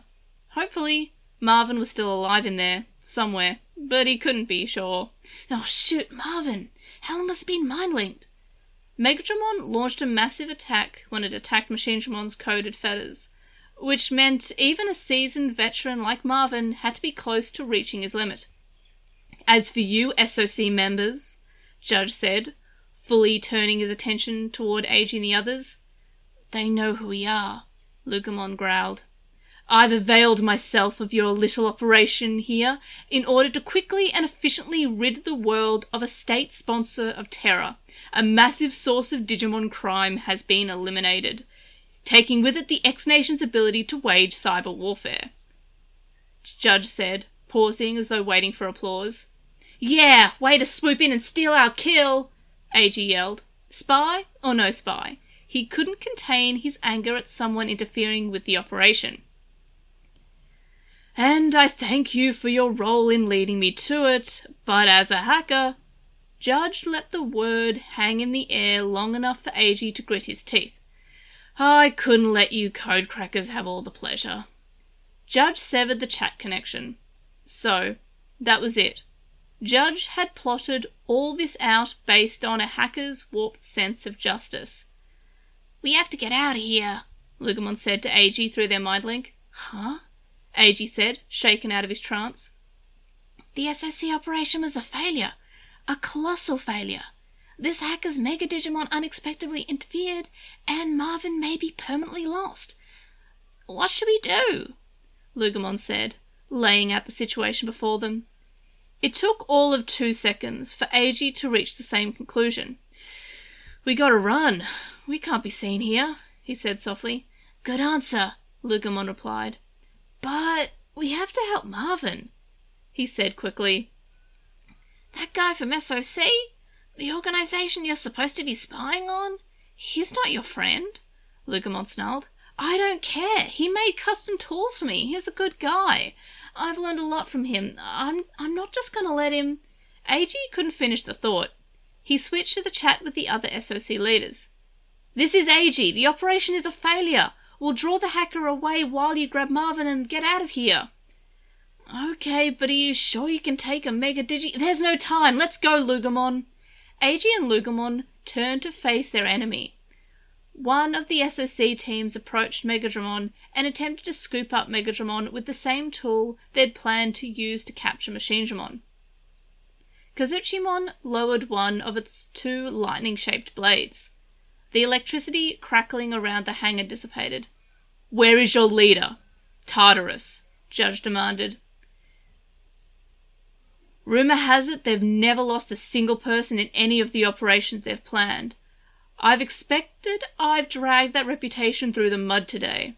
And if you think I'm going to stop there and let you go quietly, think again. This shall be SOC's final resting place. Boutmon, Ultimate, Beastman, Vaccine. Just your ultimate form? AG said, taunting but slightly surprised. This was a downgrade, not a digivolution. And he failed to see the rationale behind it.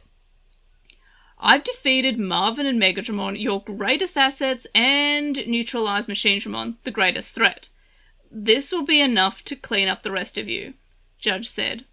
AG would want to keep his distance if he could. Boutmon was a fighter. Getting involved in close quarters combat would be a death sentence. So we're weak? Easy targets?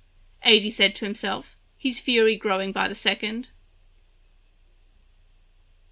That hacker may be even tempered as you are angry, but if they're mind-linked, that means they're on the clock same as you. Just remember, they're still linked to an ultimate Digimon, Lugamon rationalized. But Lugamon... I'm saying you're right, AG. If they're underestimating us, now's our chance. You got it, AG barked, taking one last look at his monitor to check his stats. Lugamon Digivolve! Well, hit him where it hurts. Lugamon, Champion, Dark Beast, Virus. Lugamon was instantly enveloped in a ball of fire. They'd striked Boutmon, who was now speeding towards Megadramon at a speed and angle it never anticipated. Flame blow! Lugamon crashed into Boutmon and sent it flying into the distance. It blocked the full force of the attack with its knees, but that gave AG and Lugamon enough distance to stay out of harm's way. Boutmon was visibly shaken, though it had blocked the worst of the attack. Its knees were now smouldering. It was taking continual damage from the remaining heat. AG saw the SOC team manage to secure Megadramon with their tools. You! Judge seethed, now forced to reckon with AG and Lugamon. The move to its champion form had significantly increased the size of its legs, and its once blue-grey fur was now covered in flames that shot out from its body like a plume of decorative and deadly feathers. Howling Burner! Lugamon roared, unleashing a torrent of fire. Boutmon blocked again, but the magic flames now covered its arms, adding to the damage tally. Is evading all we can do against this Digimon? What is it even called? Lugamon? Judge said through gritted teeth. AG kept up his hit-and-run attack patterns, keeping his fighting-type enemy at a healthy distance. Do you really have all day to keep this up, you puny pugilist? AG taunted. He had no idea what Judge was capable of, nor how much time they had left. Everyone had a time limit, but how close was Judge to theirs? If they were particularly compatible with their Digimon, this could be a long fight. That's why you downgraded, isn't it? You spent some time linked to a megaform, launched a big attack, and now, despite being an amazing hacker, you found yourself needing to downgrade in order to buy yourself a little more time. You can't stay in there forever. The rest of AG's teammates remained in their rookie forms. Time was the most important factor now. They didn't have to win. They just had to buy enough time to get Marvin out of here. All units retreat! You too, AG, hurry! Shouted a familiar voice in the chat room. Marvin, is that you? It sure is great to hear your voice. Megadramon had come to the inside the collection tool, restoring Marvin's chat access in the process. The SOC members began fleeing the hangar. AG? Judge said softly, with a hint of recognition. Hacker Judge, Marvin yelled. You've made a huge mistake destroying Machinedramon. You're gonna regret making enemies with the SOC. Keep barking, little dog. You've lost this fight, Marvin the Songsmith, Judge said dismissively. You'll pay for this, Leon of Judgment, Marvin shouted back from within Megadramon's wounded body. Leon? AG's ears pricked up at that name. AG, look! Lugamon drew AG's attention back to his opponent, who was once again downgrading, this time to rookie level. Pulsemon, Rookie, Beastman, Vaccine. They must have decided it was time to give up. They'd destroyed Machinedramon, which was the only objective. Eiji looked pointedly at the small fairy-like Digimon that now stood before him, shooting off sparks like small fireworks. He couldn't shake the feeling that he'd somehow seen it somewhere before, a long time ago. "I'll only show you, Eiji. This is my treasure, my best friend." It all came rushing back to him. He was just a boy in elementary school when his friend showed him the same exact Digimon. He didn't know anything about Digimon, let alone the digital world back then. Pulsemon. Eiji turned the name over in his head. "Is that you, Leo? Leon Alexander?" Eiji's curiosity got the better of him, and he hololized himself. He stood beside Lugarmon for his opponent to see. He saw a change in Judge's demeanour within Pulsemon too, perhaps at hearing a familiar nickname. Judge hololized himself. He was blonde-haired and blue-eyed, as Eiji remembered, but the small boy he once knew had grown into a sharp, muscular young man. But that face, it was him. It couldn't be anyone else. Leo. Eiji Nagasumi? The screeching sound of an alert shattered their reunion. The X-Nation's reinforcements were approaching, and alarms were sounding. The SOC attackers turned rescuers fled, with Marvin and Machinedramon still ensnared in the capture tool. Eiji, however, also I'm pretty sure that was meant to say Megadramon, but I guess that's an error there. It's meant to say Marvin and Megadramon, but it says Marvin and Machinedramon. Anyway, Marvin and Machinedramon still ensnared in their capture tool, probably Megadramon also. And back to the reading. Eiji, however, couldn't take his eyes off Leo and his partner Digimon. "Leo, it's you! How could you become a filthy code cracker?" Bullets rained down from above. The X-Nation's defense force had assessed the situation and rained fire down upon Pulsemon. In an instant, Pulsemon turned into a bolt of lightning and shot away faster than Eiji or anyone else could track with the naked eye. "So you're a hacker now?" "I don't know what kind of history you have with Judge, but we're done here. We have to get out now," Lugamon barked, holding the security forces at bay with a wall of fire. Deep inside the Digicore, Eiji's mind reeled as Lugamon fled the hangar. Chapter 2, Part 6. A visitor darkened the digital door of Marvin's room on the SOC Grim Channel. "What foul wind blew you to my door? Come to wish me well?" Marvin asked, turning to face his unexpected guest. Standing in the doorway was an avatar with a necktie around his head, the sign of a company man on a bender. The interviewer from the SOC. "Glad to see you're not experiencing any lingering effects, old friend." The interviewer, no, the Digimon at the avatar's feet, was speaking. Dorumon, rookie, beast, data type. The Digimon flicked its fluffy tail. Though it was classified as a beast type, one could easily see the small wings protruding from its back upon further inspection. Rumour has it that they come from the data of a mythical dragon stored within Dorumon's Digicore.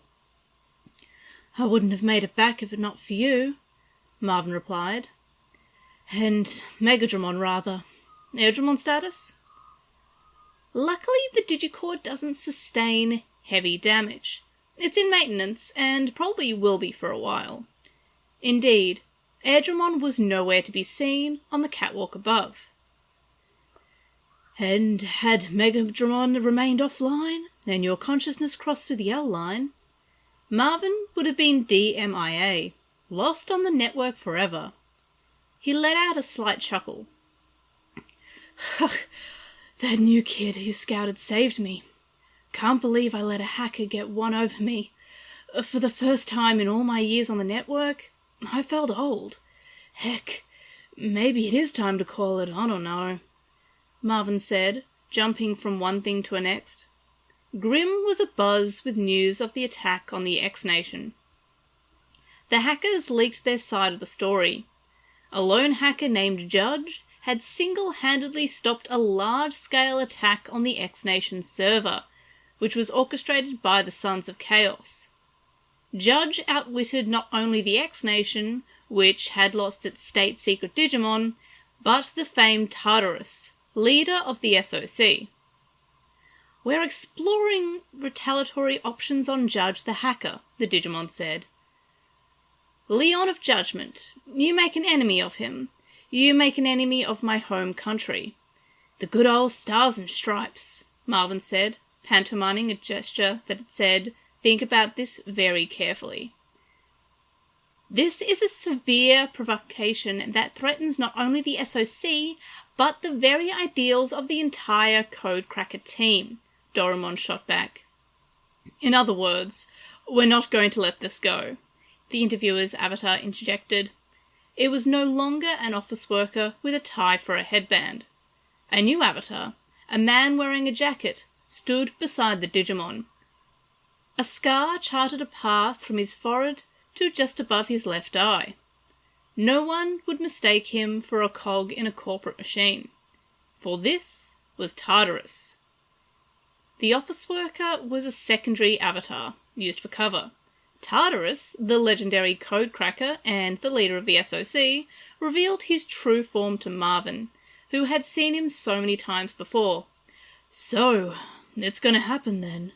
The big war you both had been plotting," Marvin said, his gaze fixed on Tartarus. "Losing that state-secret Digimon hurt. But the time is still right, and the final piece of the puzzle has fallen into place," Tartarus said. "Lugamon, the demon wolf of the Castle of Nine Wolves, and Eiji, the Codecracker," Doraemon said, finishing its partner's thought. "Eiji, huh? I knew he'd caught your eye. At first I thought he was all style, no substance. But he doesn't get a big head or take good feedback for granted. He's got the instincts of a pro. He didn't cut and run, and he didn't leave me behind. Heck, I think I might actually kinda like the kid." "Wow," Doraemon said with a wry smile. "His partner's still just a champion level though," Marvin said with a note of concern. I see it as room for growth. Growth I expect to see if we're to succeed. And to that end," Tartarus said. "Tartarus, you're not thinking of—" Marvin started. "Digivolution," Doraemon interrupted. "We only reach new heights when we push ourselves to the limit. And turn the limit into a stepping stone," it continued, bringing up a virtual monitor. On the monitor were profiles of both Eiji Nagasumi and Leon Alexander. "We haven't seen the full extent of Eiji's powers yet, and, unless we do, we cannot trust him as a Codecracker, as a person, to stick with us until the bitter end. For the freedom of the network, for the freedom of Digimon," Tartarus said gravely. "Can we count on you, Marvin the Songsmith, to have our backs and see this through to the end?" Doraemon asked calmly. "Of course, Doraemon, Tartarus. Allies to the end."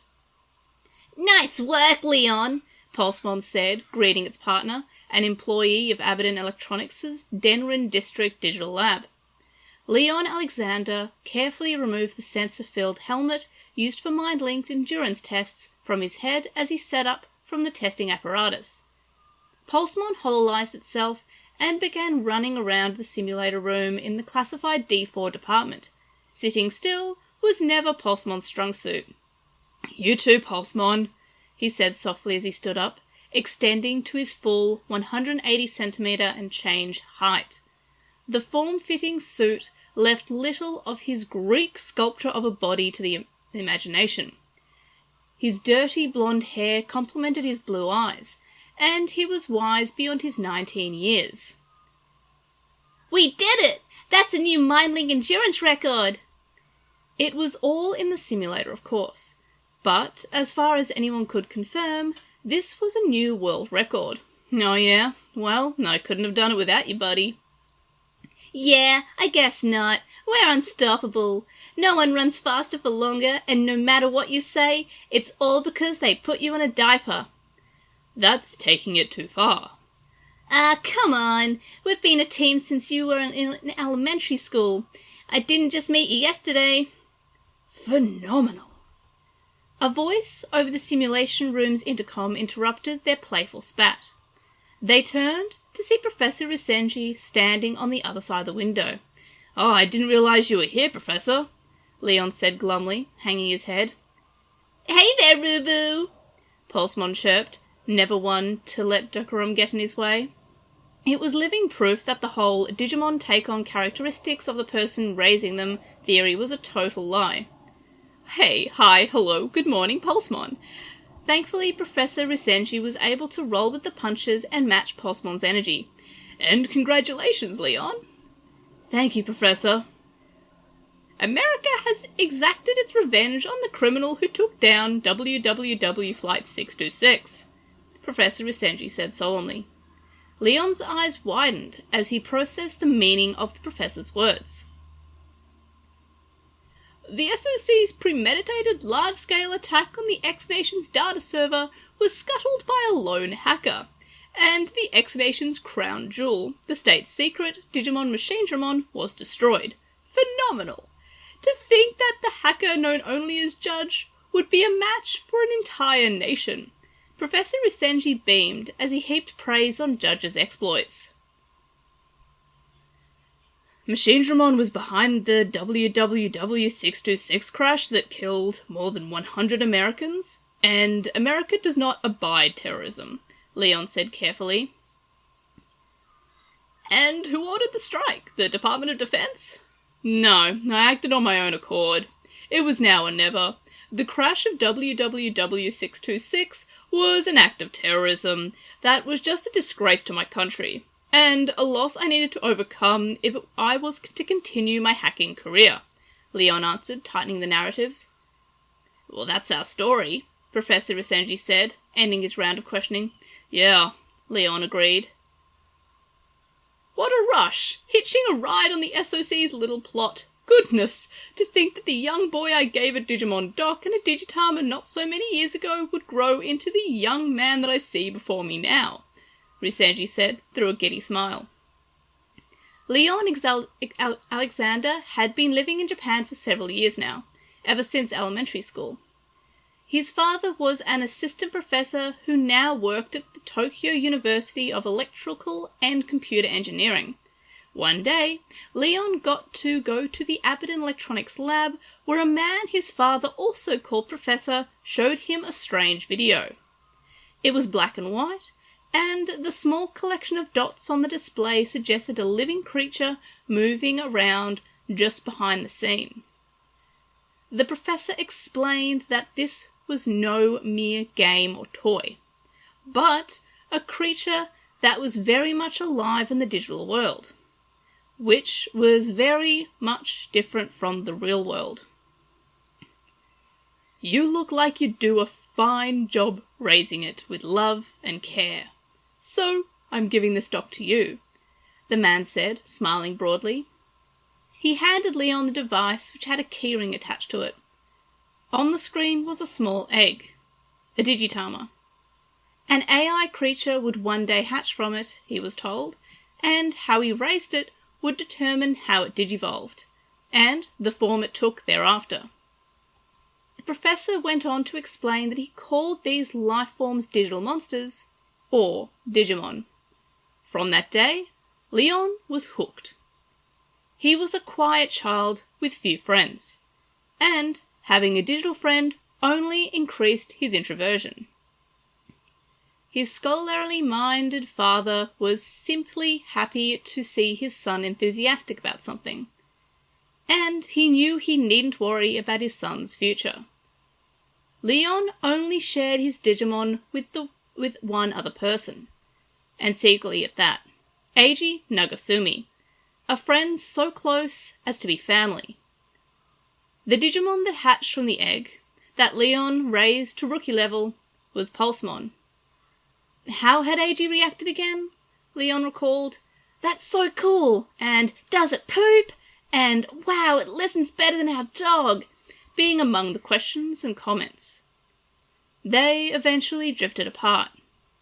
Middle school exams kept them plenty busy, and the results sent them to different schools.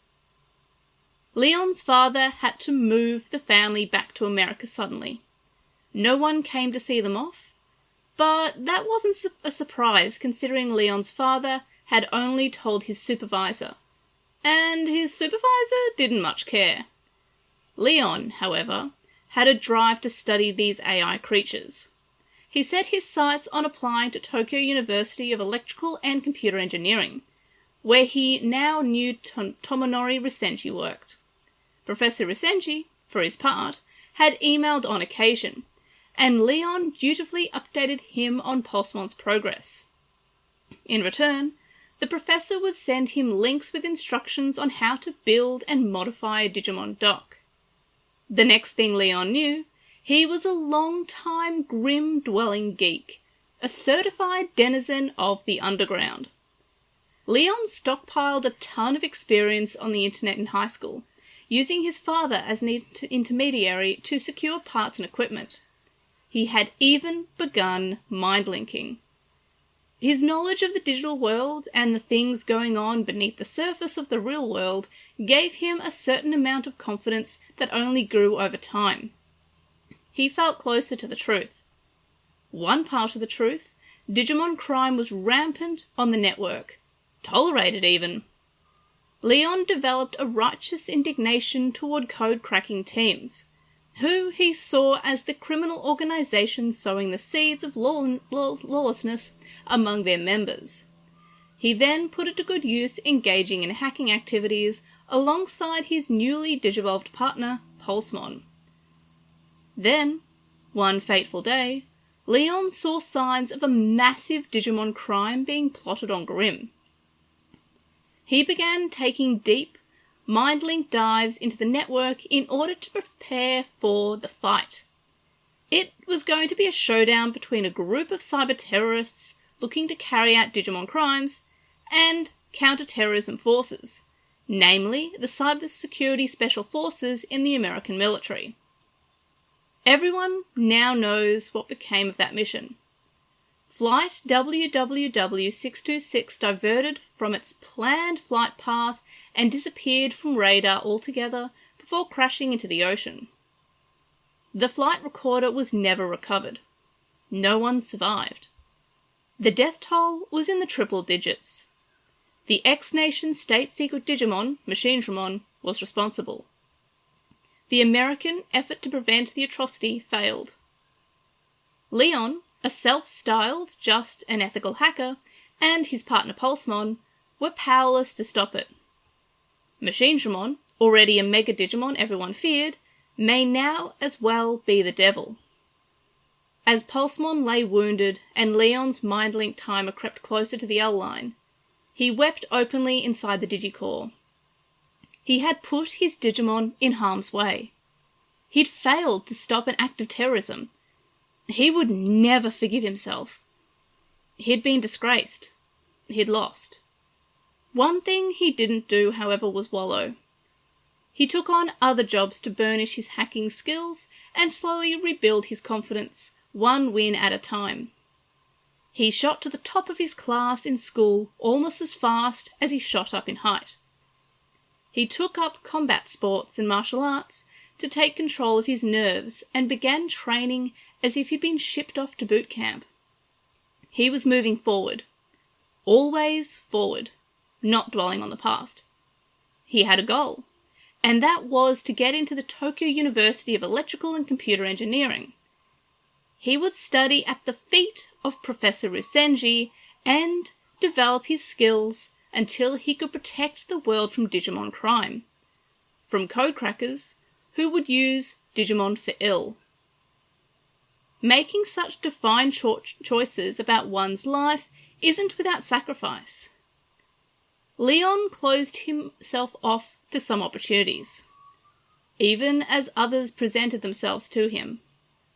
Those of his generation may have thought him mature. Women were drawn to him. A student with a part-time job as a hacker made him stand out financially in short order. And his high school career was a bit flashier than most. As a college student, he had a homecoming, returning to Japan to attend the Tokyo University of Electrical and Computer Engineering, exactly as planned. He began working as a hacker for the DDL under Professor Rusenji, which meant he lived a very different life from that of the other students. This was where his life on the network as the hacker judge began. Professor Rusenji knew, naturally and quietly, it gave him the new Digimon linker without too much explanation. He cheered Leon on from behind the scenes. Before long, Leon was no longer just a researcher, but a person of some influence within the organisation, advising the military and police on current techniques. He even had direct connections to heads of state. Professor Rusenji was a hero to Leon, the ideal man. He knew and loved the digital world more than anyone else, after all, and he put that knowledge to good use. Sitting beside Professor Rusenji for an online meeting with the United States Secretary of Defense, Leon's heart swelled with pride. He was on the just and righteous path. Pulsemon digivolved from Champion to Ultimate as Boutmon, and then to Mega as Kazuchimon. He began eliminating codecrackers and their Digimon. The digital world needed order. It needed justice, and Leon of Judgment rose to prove it. Word of him spread far and wide over the network. He became the natural enemy of codecrackers. The police, and by extension the Digipolice, were forced to reckon with him. Back in the DDL simulation chamber, Leon Alexander showed Pulsemon his watch as Professor Rusenji looked on through the window. "It's almost time for our meeting. Have plans this evening?" Professor Rusenji's interest was piqued. "Yeah, I'm going to meet a..." He searched for the right words. "An old friend." "Well, isn't this a surprise?" "We reconnected on the internet by chance. It took me by surprise. I haven't seen him since elementary school. And I believe you know him as well." The attack on the X Nation server had reached the mass media. They were a dictatorship cut off from the diplomatic relations with the international community, which meant the media didn't have all the details. Satellite photos showed the capital shrouded in darkness, the result of a drop in the nation's energy output. "Such grievous harm is the direct result of the cyber attack perpetrated by criminal codecrackers, and we are likely to attack with fury, the likes of which has never been seen before," the X Nation's dictator bellowed in prepared remarks. The better briefed heads of state, who knew that most of the nation's cyber warfare capabilities had just been destroyed, were likely laughing to themselves as they watched. This was the impotent fury of a dictator who had lost their prized Digimon. He was no doubt shaking with rage at being so thoroughly disgraced. "I was there, on the front line of a cyber terrorist event." This was what Eiji always imagined it would be like to be a codecracker, and he felt strangely uplifted by the whole thing. He wasn't completely free of worry, but for the first time in a while he had lofty expectations of himself, of future success. It was all a complicated jumble that had his nerves jangling, but the predominant feeling was a light and fulfilling sense of accomplishment. For the first time in his nearly 20 years of life. "Eiji!" The shout rang through the DDL lobby, pulling Eiji's head up out of his smartphone, where it had been buried while he waited on a bench. The three comet-esque objects were still holized right where they'd always been. On the other side of the security gate waved the friend Eiji was waiting for. Memories from elementary school came rushing back to him. The small, slight boy Eiji knew might as well have become a different person. Leon Alexander was now a tall, muscular man. Chapter 2, Part 7. Leon Alexander, 19, the same age as Eiji, is an American student at Tokyo's University of Electrical and Computer Engineering. Oh, Leo, it's been forever! Yeah, it's good to see you again. Leon spoke fluent Japanese, which was a help. We last saw each other in elementary school, right? Yep, I went back to America as soon as we went to middle school, Leon said with an easy smile. Ah, that's right. Your dad was a professor at Tokyo Electrical, right? You've got a good memory. And you really grew up. I remember being the bigger one when we were kids. Leon wasn't just taller either. He was bigger all round. Eiji figured he must be hitting the gym or playing some kind of sports. Look, we could stand and chat forever, but let's find a spot to sit, Leon said. Eiji got a pass from the front desk, stepped through the gate, and made his way to the cafe inside the DDL. The cafe security was lighter relative to the rest of DDL, and was far and away less tightly controlled than the D4 division. He bought a drink and sat down at the table. So, Leon, sorry. Nah, Leo's fine. You're the only one who ever called me that. Believe it or not, Leo said with a laugh. Eiji tried to cast his mind back, but his memories prior to elementary school were an indistinct haze of shapes and colours. He watched as Leon took something out, as if to kickstart the conversation. A keychain-style Digimon dock. It was several generations old, and sported a monochrome LCD screen. Oh my gosh, that's a dock! I thought it was a gaming handheld! Eiji squealed. Leon had raised Digimon with this very dock some 7 or 8 years ago. I didn't know anything about the digital world then either. I was just focused on raising Digimon, Leon said wistfully. Looking carefully at the back of the device, Eiji noticed it was made by Abaddon Electronics. It still worked, but there weren't any Digimon on it. Oh, wow, this takes me back. So many memories just bubbled up, Eiji said, opening an opportunity for the pair to retrace their childhoods. At the time, Leon was completely absorbed by raising Digimon on a handheld game that wasn't sold on the market. Then he got into a different middle school than Eiji, and they slowly drifted apart. Shortly after, Leon heard from his parents that they were returning to America. It all happened suddenly, and it had to do with his father's job.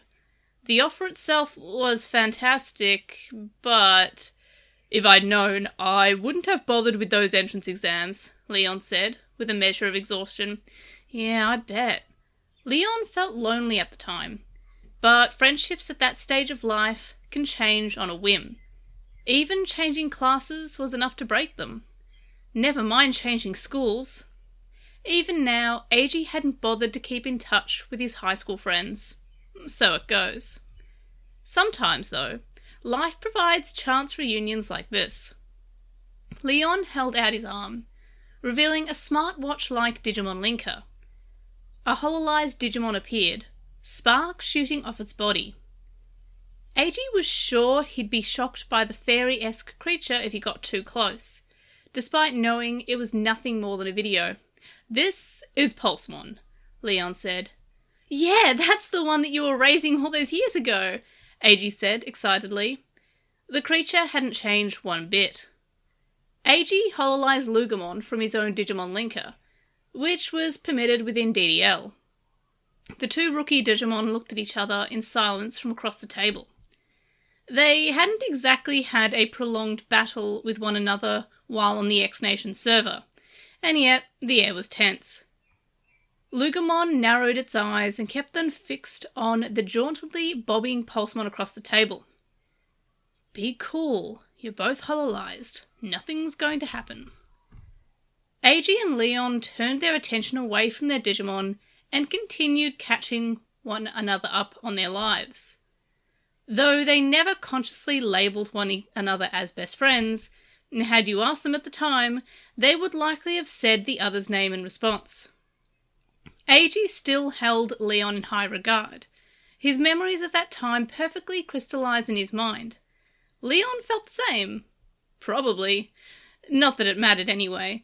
They were far too young to go around trapping themselves in some imagined nostalgic past conjured out of distant memories. I'm impressed, Eiji said, turning the conversation toward more serious matters. It didn't take you long to find my contact info. Leon, or Judge, the famous hacker, was the one who sent a message offering to meet up in the first place. You moved, didn't you? Your old house is gone. Leon was right. He'd moved out of his family home. He hadn't been back since, and wasn't about to go out of his way to see it. But he'd heard it was due to be torn down and replaced by an apartment building. That seemed to be the way of most things these days. Oh yeah, I'm living on my own these days. Same. Leon lived in an apartment building in Dandenong district. A one-room apartment, 3 tatami mats in size. You too?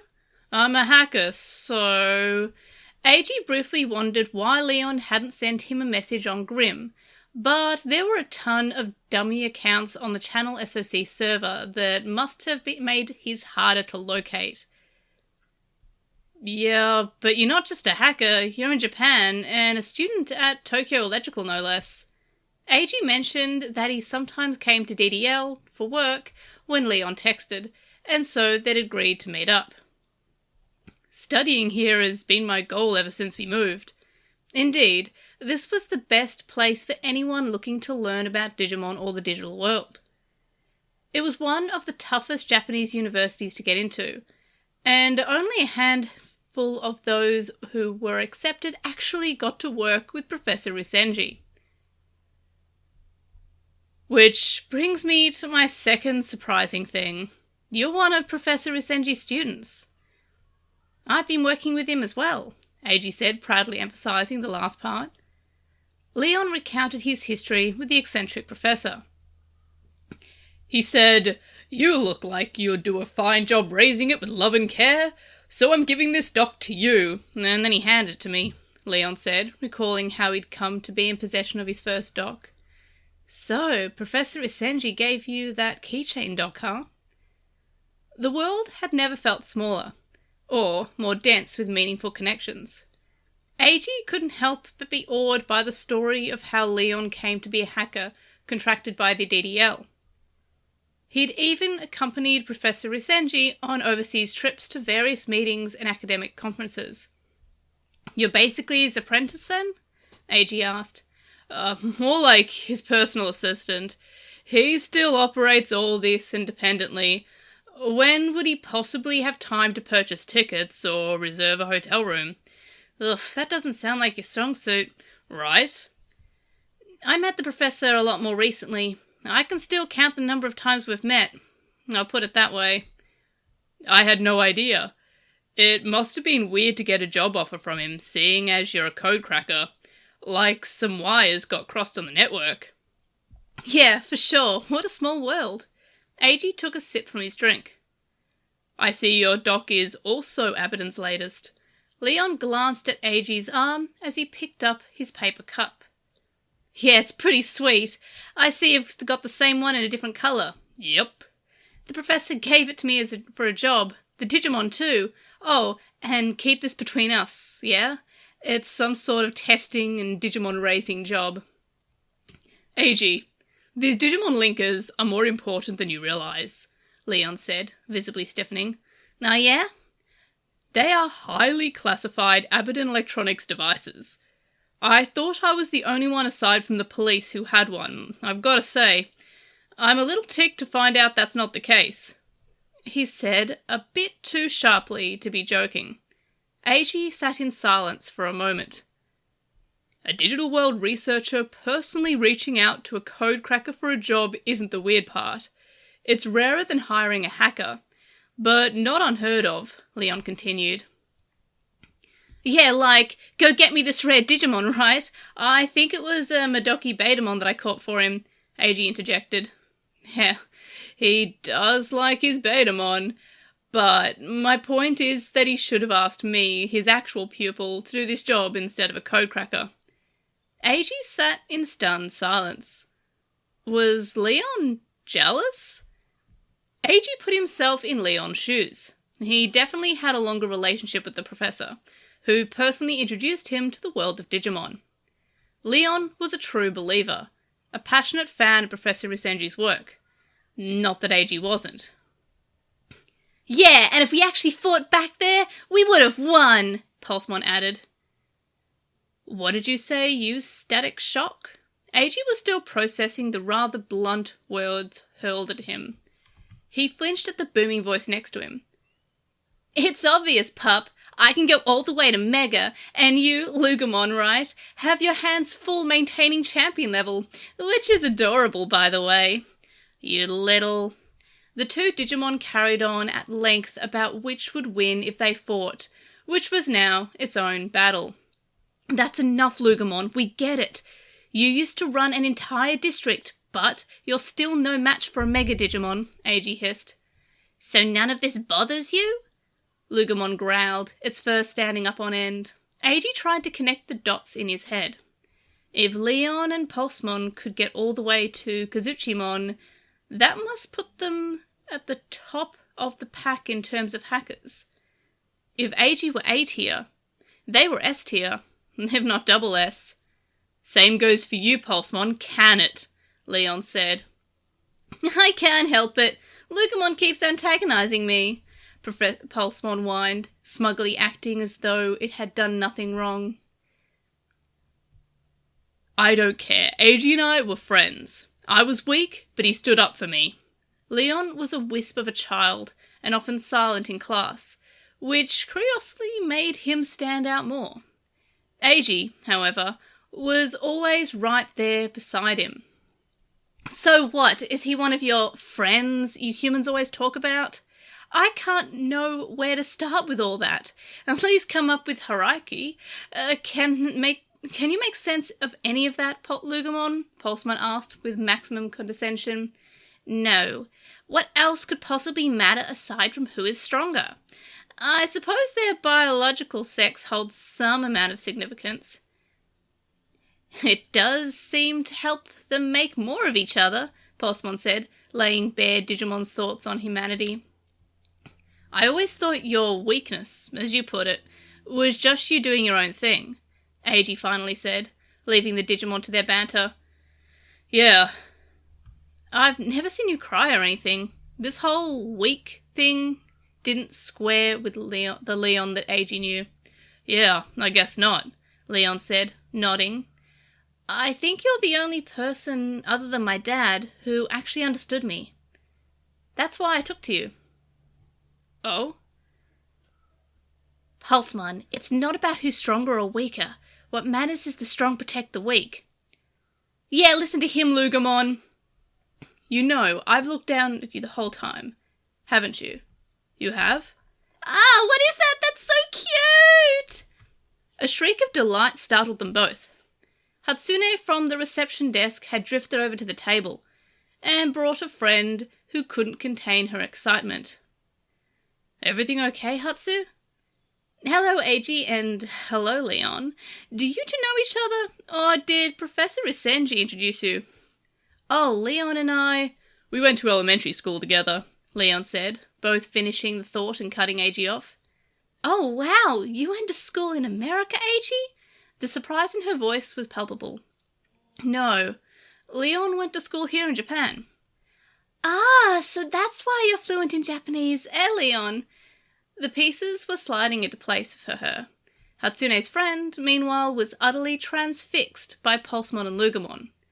She was a recent DDL hire who knew Hatsune through school, though they hadn't been in the same class. Her semi-long hair was done up in a very intricate braid, and it was clear she had never seen the hololized Digimon before. "Why, hello there, pretty lady," Pulsemon chirped, unbothered by the attention. "Like what you see," Lugumon said, not necessarily displeased by the attention. "Stop it, Lugumon, don't harass her," Eiji snapped. "Ah? What's gotten into you, Eiji?" "Hi there, are you interested in Digimon?" Eiji asked, hastily making nice with Lugumon. "Oh, I mean, I don't know." "This is Eiji Nagasumi. a contractor who is friendly with Professor Usenji. And you might already know Leon. He's a hacker who works for us. Hatsune cut in to keep things from going too far off the rails and introduced her colleague to Leon and Eiji. Wow, a hacker! DDL's hackers were known to be among the best. They're both just 19 years old too, younger than us. Not that we needed a reminder, Hatsune went on, trying to cut things short. Oh my gosh, so young and handsome! Okay, let's not harass anyone. Hatsune desperately tried to peel her friend away, who was now obviously looking over in Leon's direction any chance that she got. The Digimon had clearly been just an excuse to come over and chat. Such grievous harm is the direct result of cyber attack perpetrated by criminal codecrackers, and we are likely to attack with fury the likes of which has never been seen before. A large monitor hung from the cafe's ceiling, and the news was playing the dictator of the X-Nation's response to the cyber attack. Everyone turned to watch. Another codecracker attack, Hatsune's friend said with disgust. Even as a DDL employee, she didn't have much reason to think about the digital world, or the truth behind Digimon crimes. Sure, she'd seen a Digimon or two now, but she wasn't necessarily any better informed than someone off the street. And didn't have to be. The attack on the server, the dictator's fight to keep the SOC from taking the nation-state secret machine Digimon, the interruption from the hacker who goes by Judge, all D4 classified. Naturally. Chapter 2, Part 8. Hackers and codecrackers were a distinction without much of a difference when you got down to it. Codecrackers are just hackers with fewer ethical hang-ups around breaking the law. Evil hackers, if you like. It's been like that since the earliest days of the network, well before the discovery of the digital world. Those who work to stop codecrackers from committing crimes are known as ethical hackers. Are codecrackers really that unpopular? Eiji said, almost on reflex. He regretted it immediately. I mean, my high school and university definitely had clubs for those sort of people. They tended to attract depressed kids or really dangerous types, with no in-between. I mean, they're basically a recruitment pipeline for the criminal underworld, right? Hatsune's younger colleague may as well have just stabbed Eiji in the chest with a knife. Sure, but suppose a codecracker struck it rich? There was one pretty popular group on campus that attracted some girls, but it's not like there's any future in it either way, she said, casually passing judgment on Eiji. She and Hatsune then excused themselves, not wanting to get in the way of Eiji and Leon's reunion. The Hololize Digimon saw them off. Well, they seemed nice, didn't they, Lugamon? Who impressed you more? It was Hatsune's colleague for me. Oh, my sweet summer child. I'd want Hatsune to have my back any day of the week. You think? Trust me, I'm speaking from experience. How are you two so good at just getting along with anybody? Eiji sighed. Why were they even engaging in this kind of talk?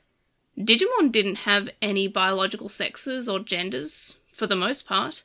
What's got you down, Eiji? Lugamon asked. He probably just realised how unpopular codecrackers are, Pulsemon chimed in. There's no need to be so blunt about it, Pulsemon. Leon chided him. It was too late, however. Eiji's heat had already been torn to shreds. Deep down, he knew that codecracking wasn't a glamorous job, and that people had an overwhelmingly negative view of it. Leon looked at Lugamon and Pulsemon and let out a slight chuckle. We shouldn't be calling Digimon AI programs, he began. What are you talking about? Eiji said lazily. We should be calling them AI lifeforms. Just look at how our partner Digimon have formed a mutual trust with one another. That means that Digimon can probably befriend one another, Leon replied, looking lovingly at the two Digimon before him. Befriend one another, huh? Do you think they can, Eiji? Eiji studied Leon's face. It wasn't the look of someone being wistful, or that of a college student discussing crushes or what have you. Was this the face of his alter ego, Judgment? AG opted to answer from a codecracker's perspective. Until recently, I've always thought of them as tools, ever since I became a codecracker. Naturally, that had been your only interaction with the digital world, I imagine.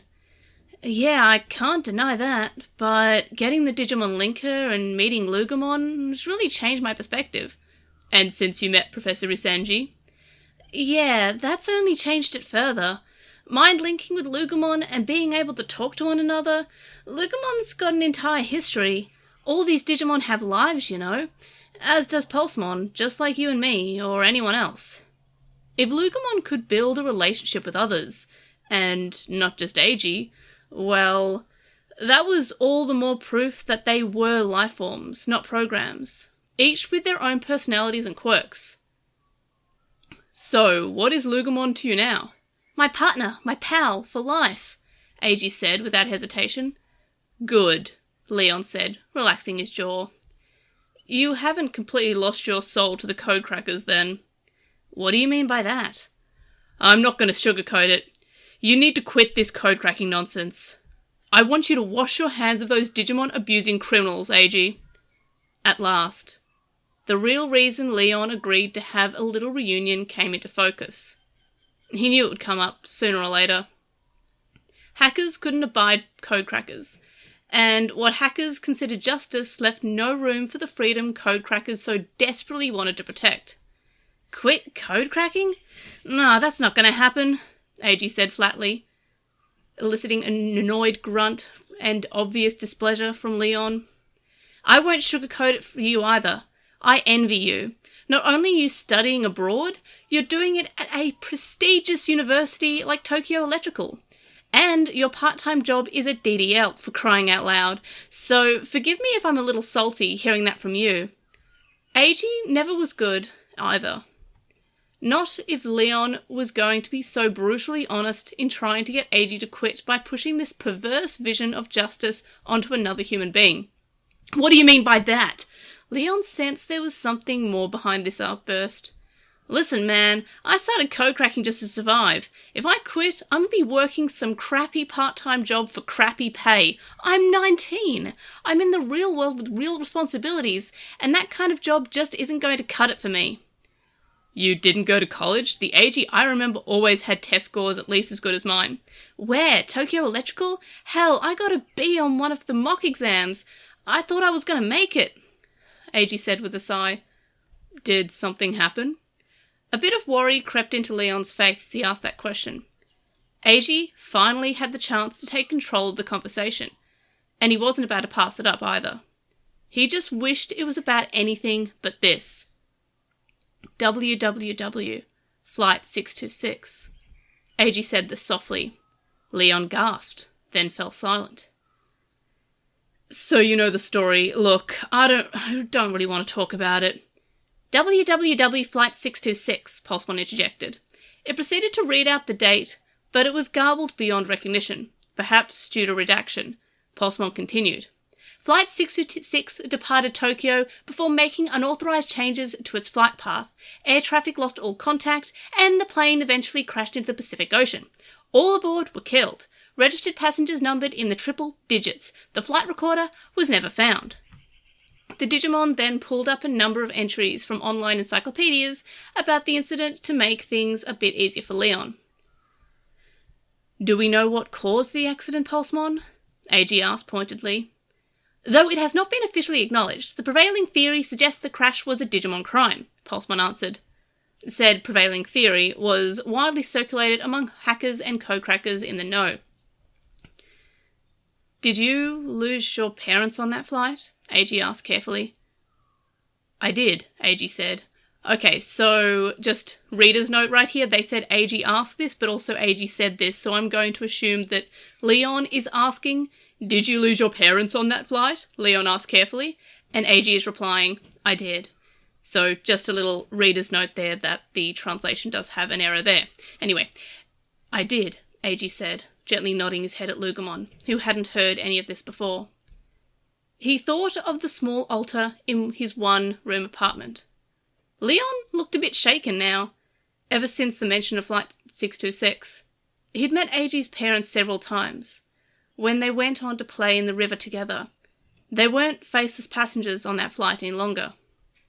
Your parents were on that flight. But why? It was a trip for their silver wedding anniversary.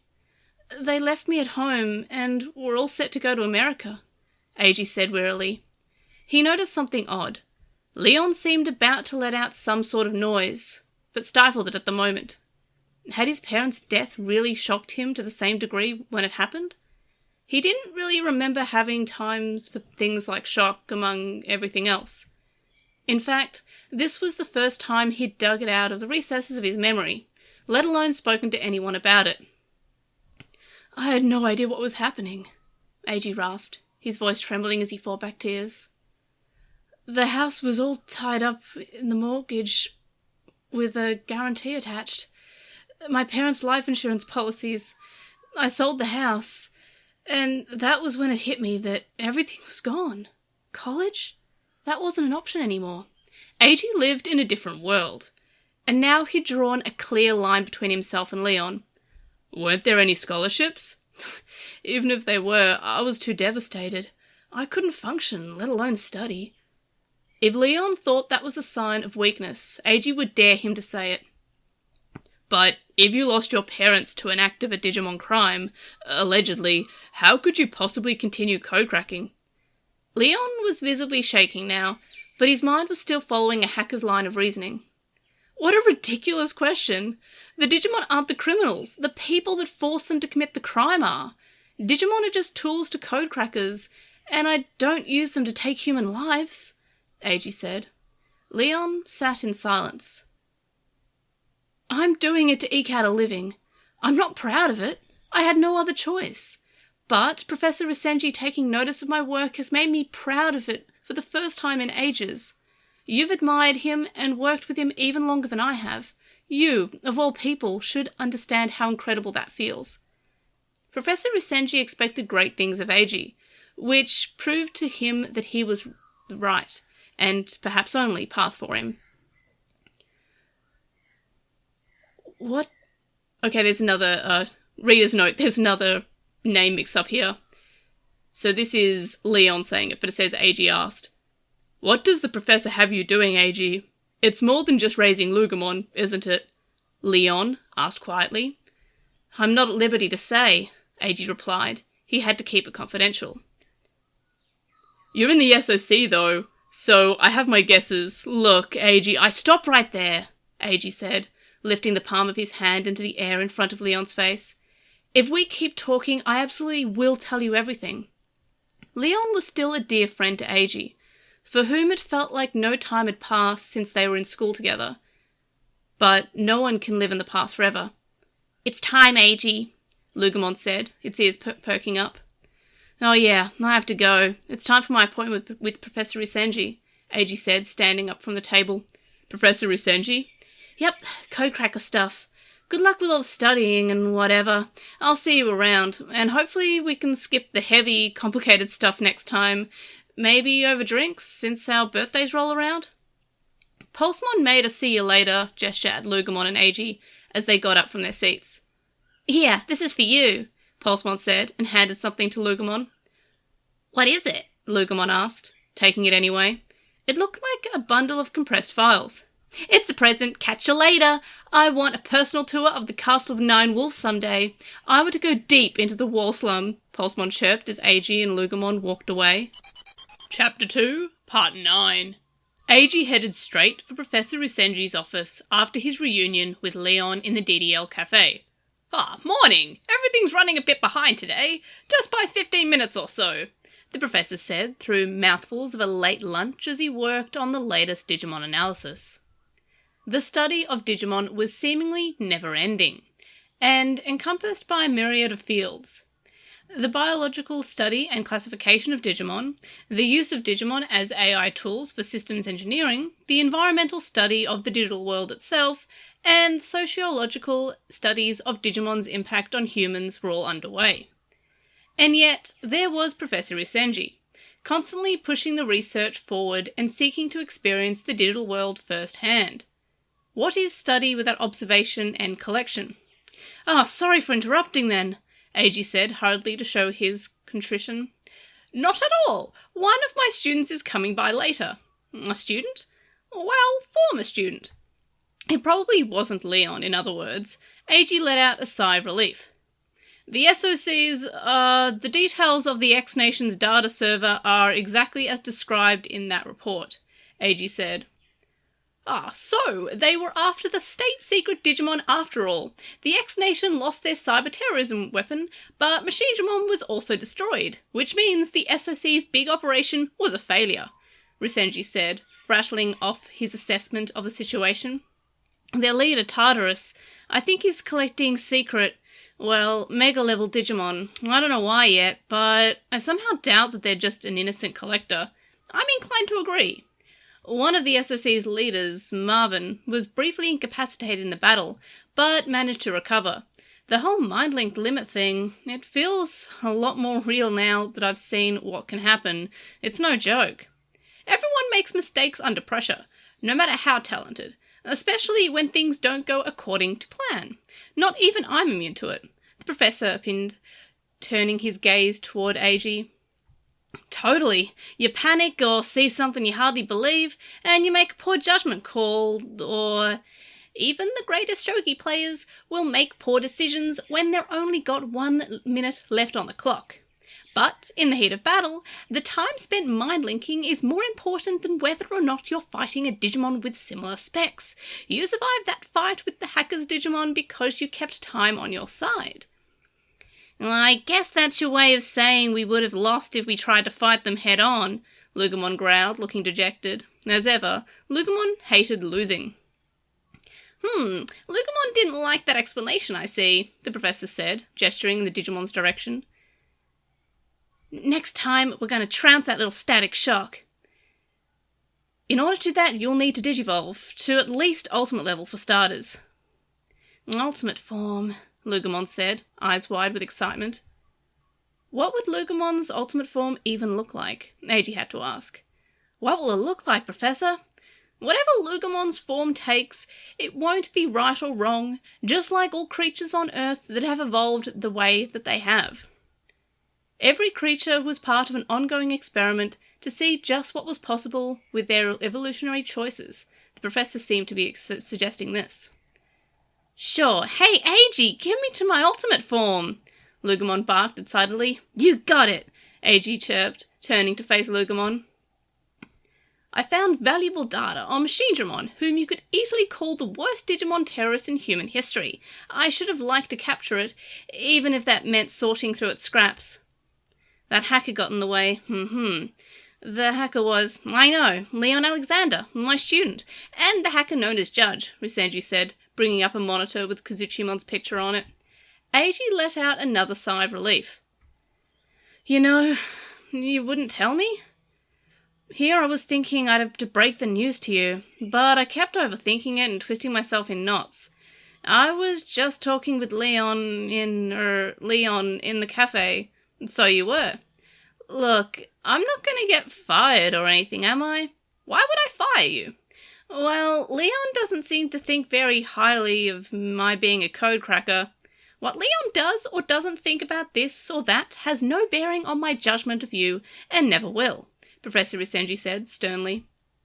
His was the final word. He said in so many words. "Phew, I'm so glad to hear you say that." Eiji exhaled.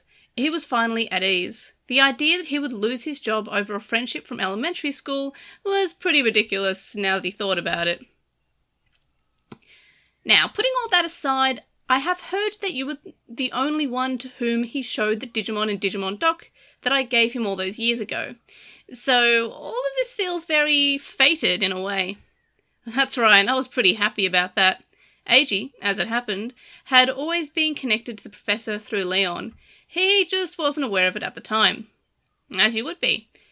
I hate to sound like I'm reporting to someone to the teacher, but he also said he didn't like the thought of me coming in and out of your office. He thought it might tarnish your reputation to be seen working with a code cracker. How should I put this?" Professor Isenji hesitated, his fingers working through the air as if grasping for the right words. He is unique, but uncomplicated. I find that an admirable quality. He's always been that way. Okay, so he's got his own way of looking at things, and once he's made up his mind, that's it. That's the just answer, Eiji said. Which ordinarily would get a child knocked down a peg, told not to pretend to be nice, that sort of thing, but he was undeterred. And now, as an adult, he has the power to smash through all of that in the real world and on the network. Leon was a student at an elite school, a hacker working directly for Aberdeen Electronics, and powerful enough to control a mega-level Digimon. He was flawless compared to his peers. I didn't mention anything about you hiring me to look into the SOC, of course, but I think he suspects something, Eiji continued, reassuring Professor Isenji. Aha! I get it now. You're worried Leon thinks you got in the way of his work, but being my student, you can't very well engage and take him out. So you're wondering how to handle him. Yes, of course. Professor Isenji flitted from point to point, furiously connecting the dots.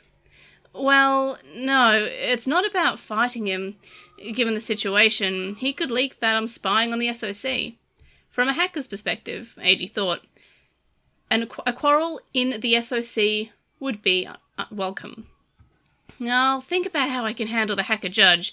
You just continue to... Professor Isenji was cut off by the phone in his office ringing. His next appointment had arrived. Eiji excused himself, cut the holization, and returned Lugumon back to the Digimon linker. I'll just be getting on my... Wait a minute, I forgot to tell you, I contacted Tartarus. Professor Isenji stopped to push the bridge of his glasses back up his nose at the news. And was Tartarus well? I only heard their voice over the chat. I heard a bunch of interesting tidbits though, like how on all the operations Tartarus has led, not a single person has gone DMIA, and that Tartarus is looking for a black Ogumon. A figure darkened the glass door of Professor Isenji's office. He motioned for them to come in. Eiji passed Professor Isenji's former student, a tall woman who sent a chill throughout Eiji's body as soon as he saw her. "Thank you, Professor," she said as Eiji hurried by her, head down. She glanced at him as he whooshed past, but didn't seem to pay him any mind. He heard a faint good morning through the door as he left. Eiji passed through the security checkpoint and made his way toward the reception desk in the lobby. "Oh, hello, Eiji. Good to see you, and thanks for the impromptu chat earlier," Hatsune said, lifting her head up towards Eiji. "Hey, you free tonight? Let's go get some monjayaki." Lugumon's voice rang out from the Digimon linker. "Shush! You're not allowed to talk outside the checkpoint, remember?" Eiji whisper-yelled in panic. A few of the people waiting in the lobby turned to look at him. He could feel their eyes on him, judging him for propositioning Hatsune so publicly. "My goodness, your Digimon's asked me out," Hatsune said, with a giggle. "Just saying what Eiji's thinking, like a good little sidekick," Lugumon said, smugly. "That's enough out of you," Eiji snarled, muting his Digimon linker. "Anyway, Hatsune, he continued, desperate to regain control of the conversation. "That woman who just came to see Professor Isenji just now, she's with the police, isn't she?" All it took was one look at her uniform, but he had to know for sure. "Yeah," Hatsune said, lowering her voice. "Someone from the Digimon unit of the city police." I knew it. She was probably from the Digi-Police. At least, that's what Eiji's code cracker instincts told him. "Professor Isenji has a lot of influence with the police, so she comes by the lab every so often," Hatsune whispered. "He said she's a former student of his." "Really? That's news to me." "Do you know her name or anything?" Eiji asked, his voice now barely audible. "Yuling Shu, Metropolitan Police Department. She's tall and beautiful, I'll give her that. Are you into older women or something?" Yuling Shu. She was of Chinese descent then, but Eiji guessed she had to be of Japanese citizen if she was on the police force. He handed his pass over to Hatsune. "So, Hatsu, how about that monja?" Eiji asked. It was worth a shot. Lugumon had already opened the door. Hatsune thought quietly for what felt like an eternity. Actually, she began. Eiji's eyes widened. For sure. For you, sure. You've got a job. You seem decently mature. And truth be told, I've got something I want to discuss with you. Here's my Grim handle. Eiji's phone buzzed. It was a text message that read Hatsune Mocha. Eiji's heart was pounding in his chest. Something you want to discuss, you said? I'll message you later. It's something I can't talk to anyone else about. The lights in Leon's Denrin District Tower apartment came on and soft music began playing as he opened the door. What'll it be? Food? A bath? Pulsemon's whole-eyes form chirped. The heck? Leon asked, startled by Pulsemon's hospitality. I picked it up from Lugumon. It's polite to greet your superior when they come home. Oh, brother, you're not my underling, Pulsemon. Besides the security system, heating and cooling, water, electricity, and everything else in the apartment was connected to and managed through the network. Leon relied on his Digimon more as an AI assistant than anything else.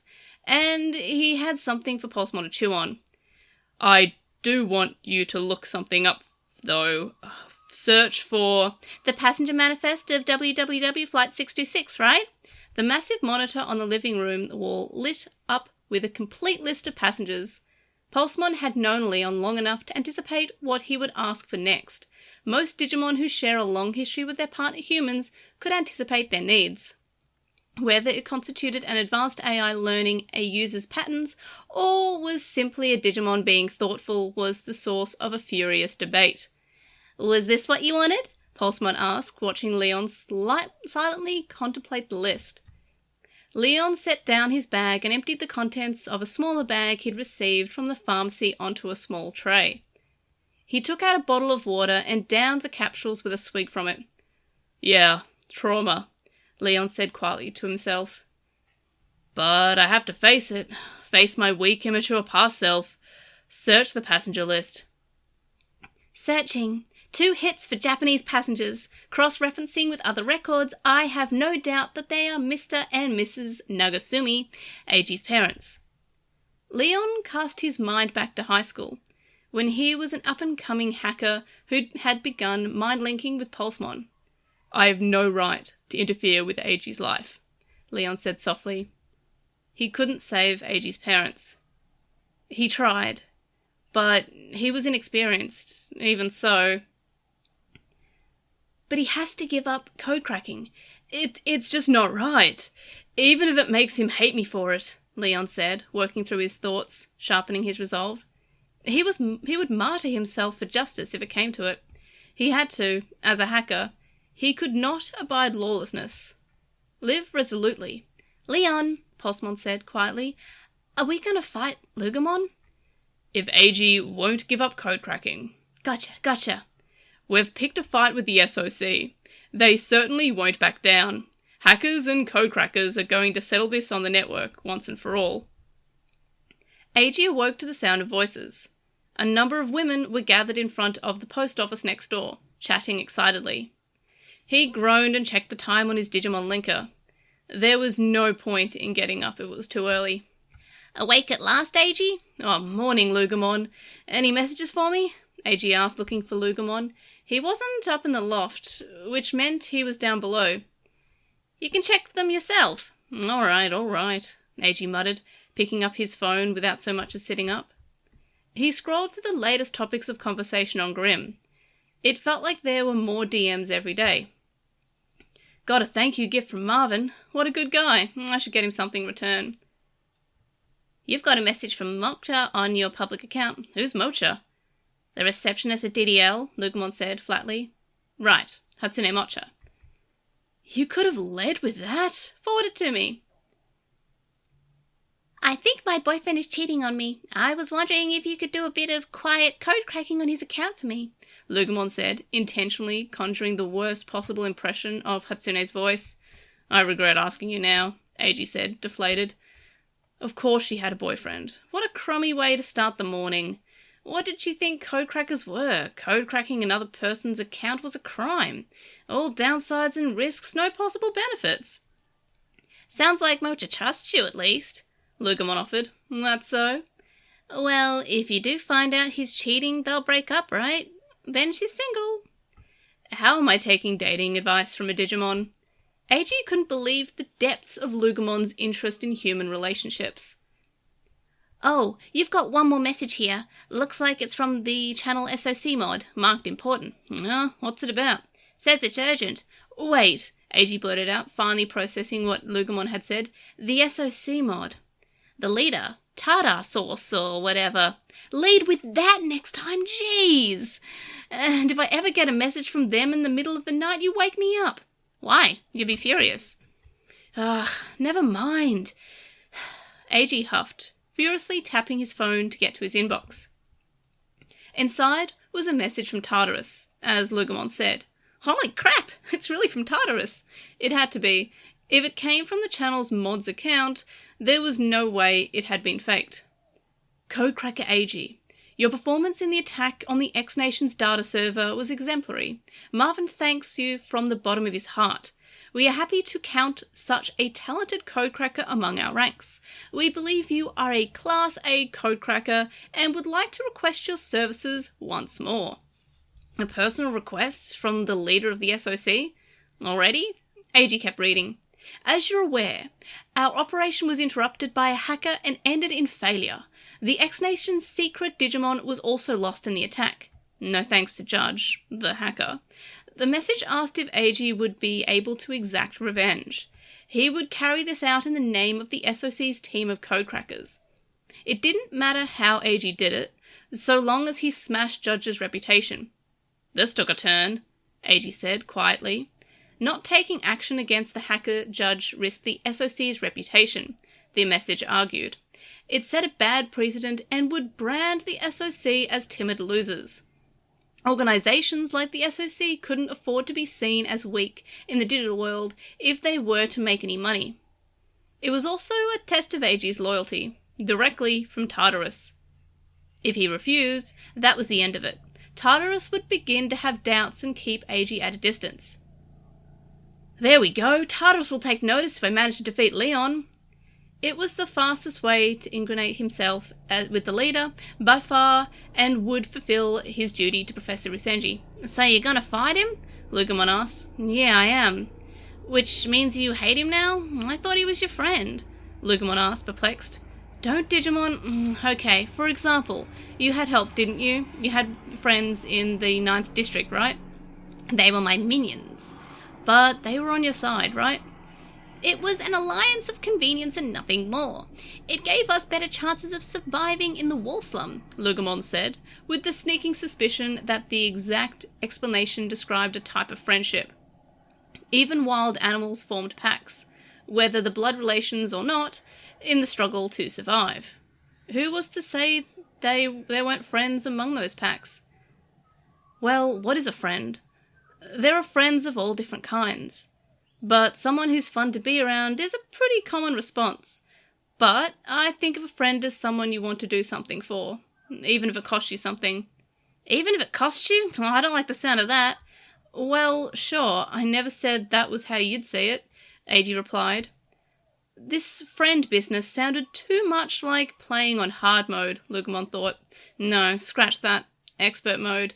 But right now, I don't want to do anything for Leon, Eiji said, turning over onto his side.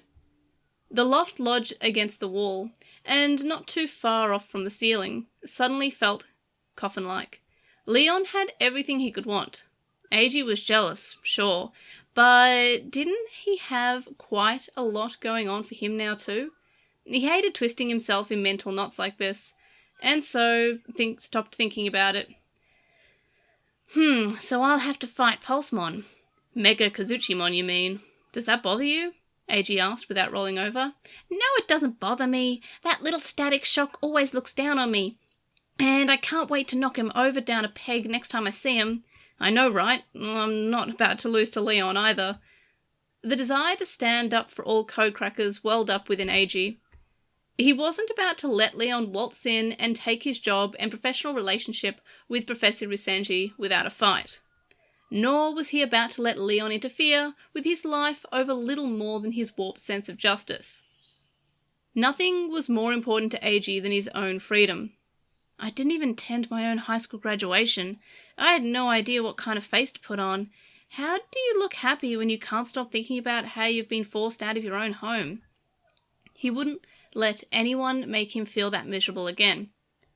I'll digivolve. We'll take out Pulsemon and Kazuchimon. I like your attitude, Eiji said, poking his head out from the loft. We'll take him out, and then what? Lugumon said, cocking its head. What do you mean, then what? I don't know, I've never felt this way before. The mind of a Digimon is just full of mysteries, isn't it? Don't tell me you're scared. Say that ever again and I'll never mind link with you. It would be a Digimon duel. Codecrackers and hackers always settled their differences on the network. Leon himself wasn't in any real danger. Eiji was no murderer. All that was on the line was Leon's pride and the hacker's conception of justice. Hang on, Pulsemon gave you a present or something at the DDL cafe yesterday, right? What was inside? I don't know, I didn't open it. What if it's a bomb? Lugumon said, hololizing the unopened box into the room. Yeah, fair enough, I wouldn't open a present from a hacker either, Eiji said, through a wry smile. For all he knew, it was a virus. So what's our strategy then? Well, we can't beat Leon and Kazuchimon in our current state, but I figure we'll digivolve you until we can. I'll never say no to getting stronger, Lugumon perked up at the thought. I'm coming after you, Leon. I'm tired of you and your perfect life. Lugumon and I are going to take your snobby hacker self down in the name of Codecrackers.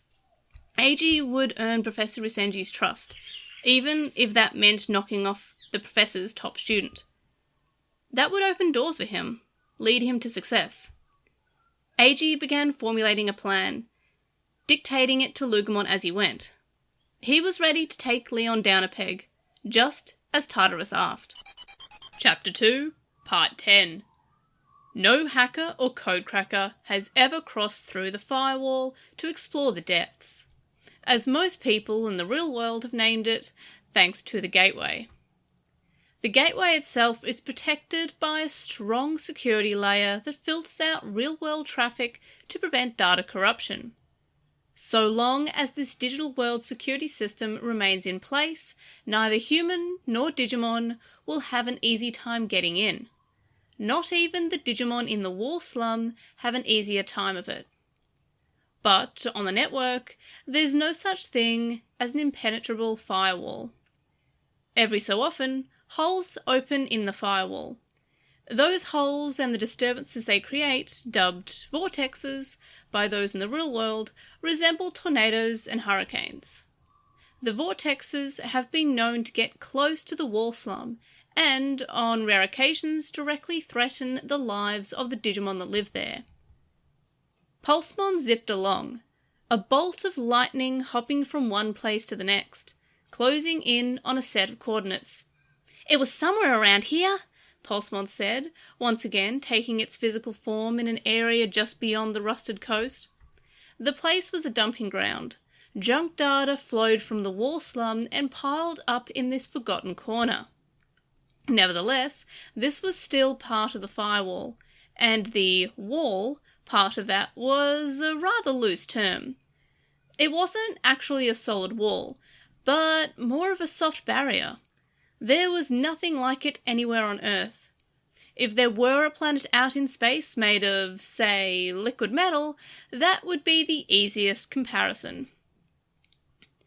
I'm not picking up any recordings like the one we're looking for, Pulsemon said as Leon, mind-linked, flipped over to see what Pulsemon was seeing. Let's head down there, Leon said. Pulsemon lowered itself onto the junk data. The ground was full of errors, shifting and glitching and buzzing beneath the Digimon's feet. It's just a floating island of garbage data from the War Slum, huh? Leon said, observing the surroundings. There wasn't so much as a scavenger Digimon in sight. It was strange, though. It looked a lot smaller from above, but now that they were walking on it, it felt impossibly large as it undulated out before them. There were no buildings, trees, or flowers on it, just a bunch of meaningless flotsam all piled up in one spot. They might as well have walked into a piece of modern art. Leon looked out to the horizon. The firewall was clearly spherical. It was Earth, no, moon-like, possibly even smaller than that. From the look of things, at least, and beyond the firewall, just on the other side of this squishy barrier, lay the depths. How big were they? How far did they go? What all was inside? A planet larger than Earth itself? Another solar system? Another galaxy?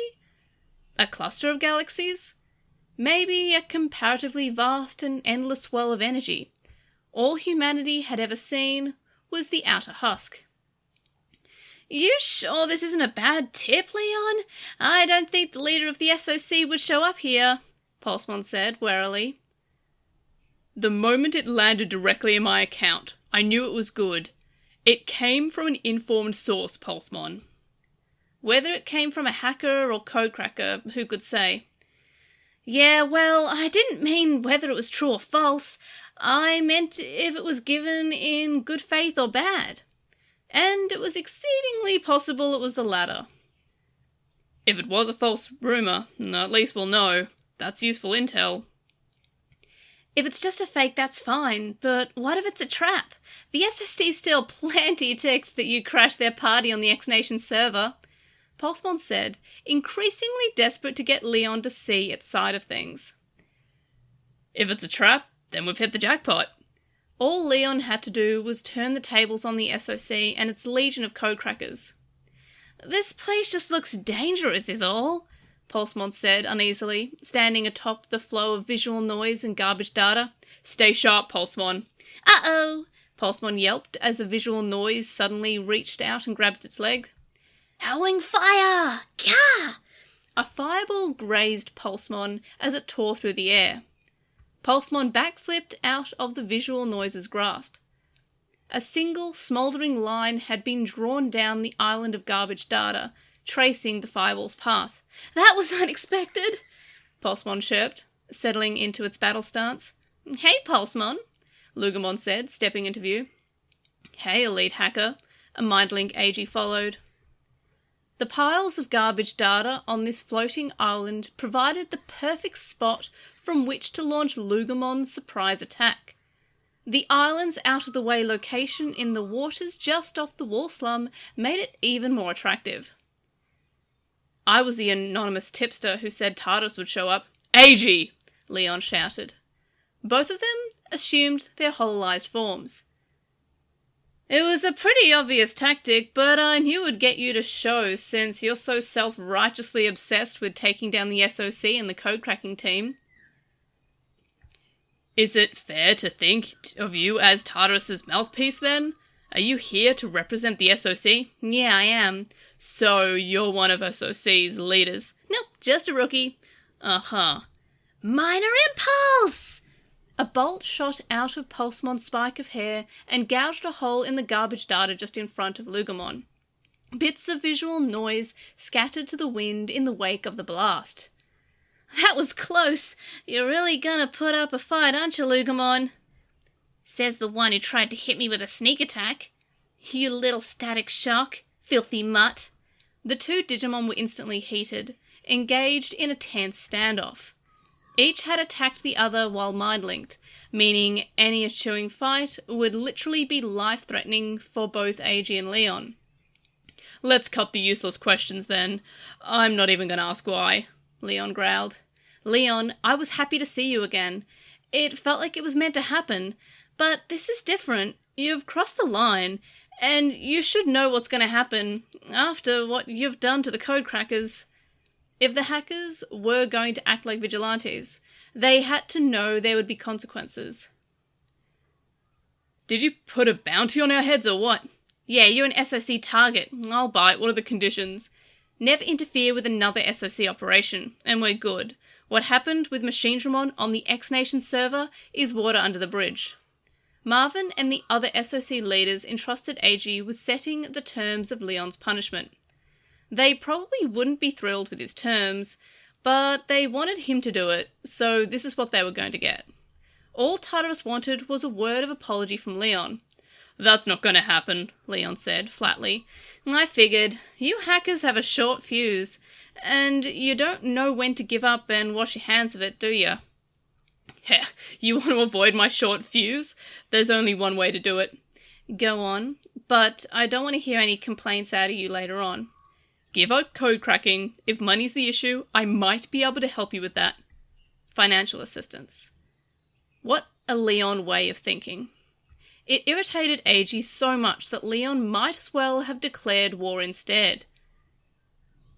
Did you hear about my plight? Did it tug at your heartstrings and loosen your purse strings, I'm not a robot, AG.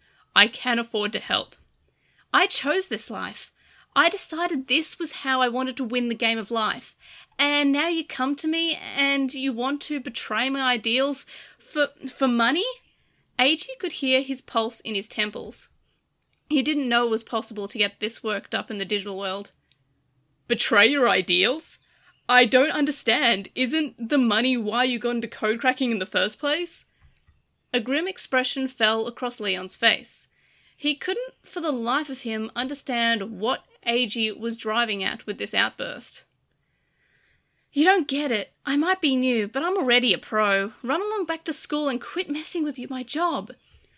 Ah, Professor Risenji's job? You want to see it through, huh? I don't have to answer you. I'm a code cracker. And I'm a hacker. I get it. People's thoughts and beliefs divide them up, even when they'd otherwise be on the same side. Leon wouldn't give up hunting down code crackers, not so long as he knew in his heart that it was the right thing to do. It wasn't like hackers and code crackers really needed a reason to fight anyway. Justice and freedom. At the end of the day, they were a matter of preference. Big, heady concepts you couldn't quickly discuss and be done with it. Not in this setting anyway. Leon turned his eyes away from AG, who soon followed Leon's gaze. I've seen a ton of code crackers pass through the professor's office. He uses them up and tosses them out like so much trash. Leon said, with a smug hacker's grin. What did you say? No sooner had the words left AG's mouth than he noticed Pulsemon was no longer standing next to Leon. Electric rush! In an instant, Pulsemon was right on top of them, ready to tackle Lugamon. At the last possible moment, Lugamon leapt into the air as Pulsemon passed beneath. Both landed back on the wobbly floating island, squared off toward one another. Stay away from the professor. All you disposable code crackers need to stop using him, Leon shouted. Finally, the truth. That was the heart of the matter, wasn't it? AG was just using the professor to escape his crummy life in the real world and flee into the digital world. It was a quick way to turn his life around. To win at the so-called game of life, so he put it. But what was wrong with that? Everyone starts out as a kid with nothing to their name. But some kids, like Leon, are born with silver spoons in their mouths. They start way out in front of everyone else. Fate, luck, the powers that be, call it whatever you want, but these kids are the chosen ones. The kind people like Professor Risenji give important jobs when they're just kids in elementary school. So that's how you really feel? AG bellowed. All this hacker and code cracker stuff, your sense of justice, this is what it's been about, huh, Leon? Associating with code crackers will ruin his reputation. You just don't want anyone coming near your precious professor, do you, Mr. Elite Hacker? They continued trading verbal barbs for quite some time. AG had no idea he could feel such antipathy towards another person, but they weren't in school anymore. No one was going to intervene and tell them to be nice or issue some meaningless platitude to smooth things over. Anyone promising easy solutions is a grifter. Moving through life means having disagreements, fights, getting knocked around a bit. It's inevitable, but losing, especially on the network, was not an option for code crackers. You really want to test me? You want to lose your Digimon that badly? Well, alright, Pulsemon Digivol, right past champion, all the way to ultimate, Leon said, and switched off his hololization. In a flash, the Digimon brawler AG saw on the X-Nation server was back, massive beads encircling its neck. Thrust, kick, defend, ha! Boutmon was amping itself up.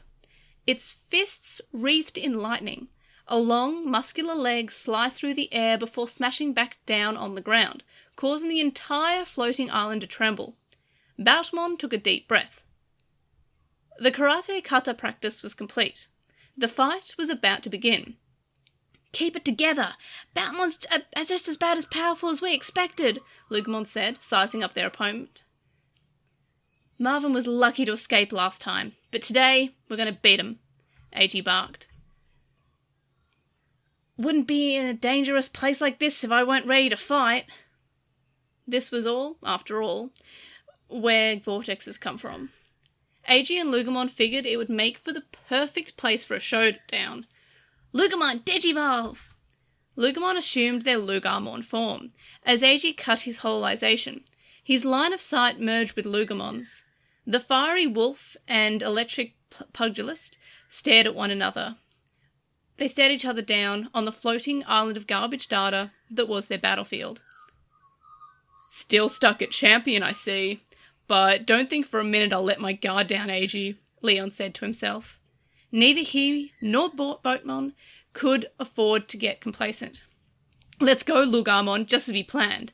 "Ready," Lugarmon growled, glaring at Boutmon. "Hey, static shock! I don't want to hear any crying." All the fur on Lugarmon's body stood on end and began gathering energy. "Howling burner!" Fire whipped across the surface of the garbage data, rising up to form a wall of pure, unextinguishable flame. "What exactly is the plan here?" Leon muttered to himself. The massive wall of flames had effectively hidden Lugarmon from Boutmon's vision. But why? What was their goal? This wasn't like their scuffle on the X-Nation server. However, they would have to trade blows, prod one another for weaknesses. This fight had to end with a victor. "Lightning heel!" Boutmon raised their leg above their head and brought it sweeping down to the ground, straight through the wall of fire. The flames weren't extinguished, but they parted for the briefest of moments. There, just beyond the flames, was Lugarmon. "Welcome!" Lugarmon bellowed. Leon and Boutmon let out a confused grunt. Had Lugarmon just been waiting there? "Flame blow!" Lugarmon leapt at Boutmon from point-blank range, countering with a flaming charge attack. They'd left themselves wide open. There was no time left to block. They were about to get a bellyful of flaming Lugarmon. Boutmon shuffled back, feet kicking up clouds of garbage data, and held their ground. "Hang in there, Boutmon. I know the fire's irritating, but it only deals so much damage coming from a champion." "What?" "Fire breath!" Out of nowhere, jets of fire closed in on Boutmon from 3 different directions, leaving only enough time to strengthen their guard as their flames enveloped them. "What? This fire isn't from Lugarmon?" Leon howled in confusion, eyes darting around in search of its source. He suddenly noticed multiple little heads poking out from the shadows of the garbage data pile. "Tyrannomon? Where were they hiding?" Leon counted 3 of them. They were indeed Digimon with a digicord just like Pulsemon's, but they didn't sound like any rookie Tyrannomon Leon had ever heard. They sounded calmer, trained. The Mind Linker could also synchronize with any Digimon linkers being worn, or connected Digimon docks to share information, allowing people to bring additional Digimon into the digital world. Though they wouldn't be mind-linked, they could still be controlled with tools. Any additional Digimon could also be stored for use as bots. "You didn't pick up on them, Boutmon?" "We're standing on a hunk of garbage. Too much noise, not enough signal." The entire island appeared to be flooding the Digimon sensors with junk data they then had to sort through. "Do you think Eiji and Lugarmon know?" "I think they do." "That was a trap, Leon," Boutmon hissed. It dawned on Leon that they knew, and had chosen this place deliberately. Leon gritted his teeth. "What's the play? Looks like the Codecrackers actually got some kind of plan." Leon surveyed the situation. The Tyrannomon wouldn't be able to do anything fancy if they were just running routines from a tool. But they could hide and attack from the shadows. They didn't have to help Eiji win, they just had to be annoying. And they weren't on the clock like Lugarmon and Boutmon, because they weren't Mindlink. I'll beat you, Leon, even if I have to use every trick in the book to do it, Eiji shouted from Lugamon's Digicore. What do codecrackers consider winning exactly? Everything you do flies in the face of the law, you dress up your egotism, and you call it freedom. Codecrackers this, codecrackers that, quit lumping us all together, Eiji yelled. Leon kept quiet. Me, and Lugamon, we're gonna win, over and over and over again. We're gonna succeed, without the pity from you and your upper crust friends. We'll show you all, right here in the digital world. Commands flew by on the virtual monitors at the speed of Eiji's thoughts. The Tyrannomon retreated back into the piles of garbage data. It would be game over if Batmon got too close to them. There were only three of them, and all tool-controlled rookies at that. Ha! With a single quick shot, Batmon once again focused its energy and shook off the few remaining flames. They then reset their stance. A single hand stretched out like a blade in Lugamon's direction, and lifted one leg. With a sudden tilt of their shoulders, Batmon smashed one foot into the ground. They were using a Bajikwan technique to bring all of their weight down on first one leg and then the other. With each stomp, the garbage data beneath them sank further down, and shockwaves rippled across the island. Batmon was charging up. Eiji, come at me! Lugamon had a howling burner ready, aimed directly at Batmon. Button blast! Batmon released all the energy it had stored up from the palms of its hands. Lugamon unleashed a howling burner. What the boom! Fire and lightning came crashing together between the two of them, resulting in a violent explosion. The resulting shockwave came back at them. Lugamon leapt into the air to avoid the worst of it, twisting in the air. They caught something out of the corner of their eye. Strike! Batmon hadn't dodged at all. Instead, they'd charged straight through the shockwave and closed the distance in an instant. They unleashed a flurry of punches and kicks that Lugamon had no hope in blocking. Storm of blows! I'm gonna put an end to Gah! Once again, the Tyrannomon reared their heads and covered Batmon in fire, giving Eiji and Lugamon just enough time to put some distance between themselves and Batmon. Damn it! Stupid Tyrannomon! Leon shouted, his language uncharacteristically coarse. Calm down, Leon. That was a good move. You nearly had me. Batmon pointed at Lugamon, whose fur once again stood on end as they stared down their opponent. Lugamon appeared to be smiling, but they were breathing heavily. It's working. We'll wear them down at this rate. That's the plan, Batmon. We can't just win. Leon said with no small amount of menace. We have to beat them into the ground. We don't want this to be a good fight. We want it to be an overwhelming victory. We'll never get Eiji to give up code cracking if we don't. We'll show him just how meaningless, how powerless code crackers are. Mind and body, consciousness, and Digimon. In that event, I can't guarantee Lugamon's safety. Just its Digicore intact. That's all you have to do. Leon seethed. Overpower and overwhelm. That was the strategy. Which meant those three little Tyrannomon were in the way. You're no good against a crowd, Batmon. We're outmatched for the moment. But we can tip the odds in our favour. Understood. I'll give it everything I've got. Batmon, Digivolve. A flash of lightning lit up the island. Kazuchimon, Mega, Deity, Vaccine. The force of the blast sent more junk data from the island flying in every direction. This was it. The fierce thunder god Kazuchimon had arrived, announcing themselves with a mighty roar. Dang it, why's the Mega Digivolution have to look so damn cool? I'd like to Digivolve too, you know. But even if Lugamon did Digivolve, they'd have to keep their distance. The pressure had just increased tenfold. The Tyrannomon are weighing themselves as they put their tails between their legs. We shouldn't push them. Get back, all of you. Come home, Tyrannobodies, Eiji chirped, gathering them back into their dock. What are you plotting now, Eiji? Don't worry, soon you'll have to think again. Kazuchimon took a step forward, their jagged lightning blades still pointed at the ground. Eiji gulped hard. You codecrackers will never defeat the hackers for one simple reason. You lack convictions. Kazuchimon, now! Shido Itetsu! Thunderheads covered the sky. Kazuchimon lifted their head, executing a piece of code, and in an instant, it was as if time and space had been split open. What on earth? Eiji could scarcely believe his own eyes.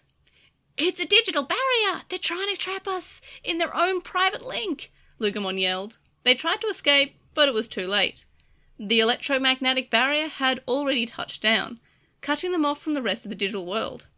Kazuchimon flicked their blade with the utmost precision, and, the next instant, set about cleanly and clinically slicing apart the garbage data that stood between them and Lugamon. Lugamon scrounged around, scooped up a clump of something with their tail, aimed, and let it fly with a precise flick of their own. The clump struck the inner wall of the barrier with a zap, followed by a violent pop as it exploded into perfectly charged chunks from the forces of its electrocution. It's an electrified fence, Lugamon said, softly. More like a bug zapper. Touching them will both be burnt to a crisp. Eiji recalled the contraptions which convenience stores used to hang under their eaves. Eiji was suddenly overcome with a wave of sympathy for all the bugs. Being trapped in an electrified ring for a fight to the death will do that. At any rate, the trapper was now the trapped. We can't break this barrier. Mega Digimon have way too many techniques at their disposal. Hey, Static Shock! Lugamon called out. Kazuchimon didn't even acknowledge the comment, much less respond. At the far end of the Digivolution tree, Digimon become incredibly advanced creatures. In time, they come to act like gods and demons and become estranged from their own brethren. Kazuchimon is one such Digimon. What, too good to talk to me now?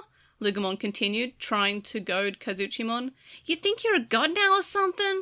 I've got a lot to say to you, pal. Look down here. Next time I see you, it's gonna be a real big fight. I mean, I'm really gonna beat you down. Who's the bigger one here? Leon asked, responding to Lugamon's repeated calls. Shut up, meat sack. The Digimon are talking. Let's have it out. Find out which one of us is stronger once and for all. Still ignoring me? Fine, have it your way. Lugamon babbled on, taking the bit as far as it could possibly go. We've got this, Lugamon, Eiji said, pumping them both up. Sure do. We can talk once we've wrapped this up. There was still no escape, let alone a place to escape to. Maybe don't say it quite so confidently, wouldn't want to jinx it. Leon and Kazuchimon continued their steady march, the latter exhaling sharply as they slashed the air with their blades, which winked in and out of existence as their speed exceeded what the naked eye could perceive. You're going to be real upset when you lose, but don't worry, it'll be quick, Leon said, softly. Nito serai! Eiji barely managed to hold back a shriek of pain. It truly felt as though he'd been sliced in two, from the top of his shoulders and through the torso. And that was just the air blast from the slash, Lugamon lamented. So long as Eiji was linked to Lugamon's Digicore, he wouldn't actually be hurt, but would share in Lugamon's pain each time they took a blow. In the event the core was damaged or destroyed, of course, Eiji's consciousness would be trapped, and he'd be DMIA. The floating pile of garbage data would become his grave. I made a mistake. What? Eiji couldn't immediately figure out what Leon meant. I shouldn't give you money or sympathy. No, that's not what you wanted. Was it? What you really wanted was failure. What are you talking about, Leon? You want to win so badly, but you're unsure of yourself. So you talk a big game. But if you can't win, if you lose to me and just listen to what I have to say, all your worries will disappear. Say you'll give up code cracking. No, I'll break you of the sickness that keeps you in the clutches of those degenerates. Yes, that's the best I can do for you. No, that wasn't Leon. That was Kazuchimon talking. He was embodying a godlike being of the digital world, and now it was speaking through him. Eiji knew Kazuchimon would make good on their words, regardless of what Eiji wanted. All he could do was struggle helplessly against his fate. He so desperately wanted to win. Losing was not an option. I want to change my life here in the digital world. I want to change my pitiful, anxious, wretched, miserable loser life, Eiji screamed. Scenes flashed before his eyes. The times he tried to make Professor Usenji proud. The times he got utterly absorbed in his code-cracking work. Working with Lugomon to digivolve them. The only time he truly forgot his worries in the real world was when he and Lugomon were training to get stronger. The more powerful he got, the more success he had as a codecracker. Leon, without you... No, I'm even better because of you, in spite of you. Leon was in Eiji's way. He'd just shown up again after all these years, and now he was trying to steal everything away. Eiji could win. Eiji could win. Eiji had to win. Digivolution. Eiji and Lugomon needed way more power. Otherwise, all the lofty words and pretty promises they'd made would go up in smoke. Lugomon, digivolve. Eiji, no! Come on, digivolve to your ultimate form. Kazuchimon exhaled sharply once more as they raised their twin blades high above their head. I'm going to finish you off with Kazuchimon's ultimate technique. Another sharp exhalation. Eiji knew what was coming. The massive attack that Kazuchimon used to slaughter Machine Dramon on the X-Nation server. Shinden Shoraiko! Electricity crackled around the tips of Kazuchimon's crossed blades as the attack began to charge.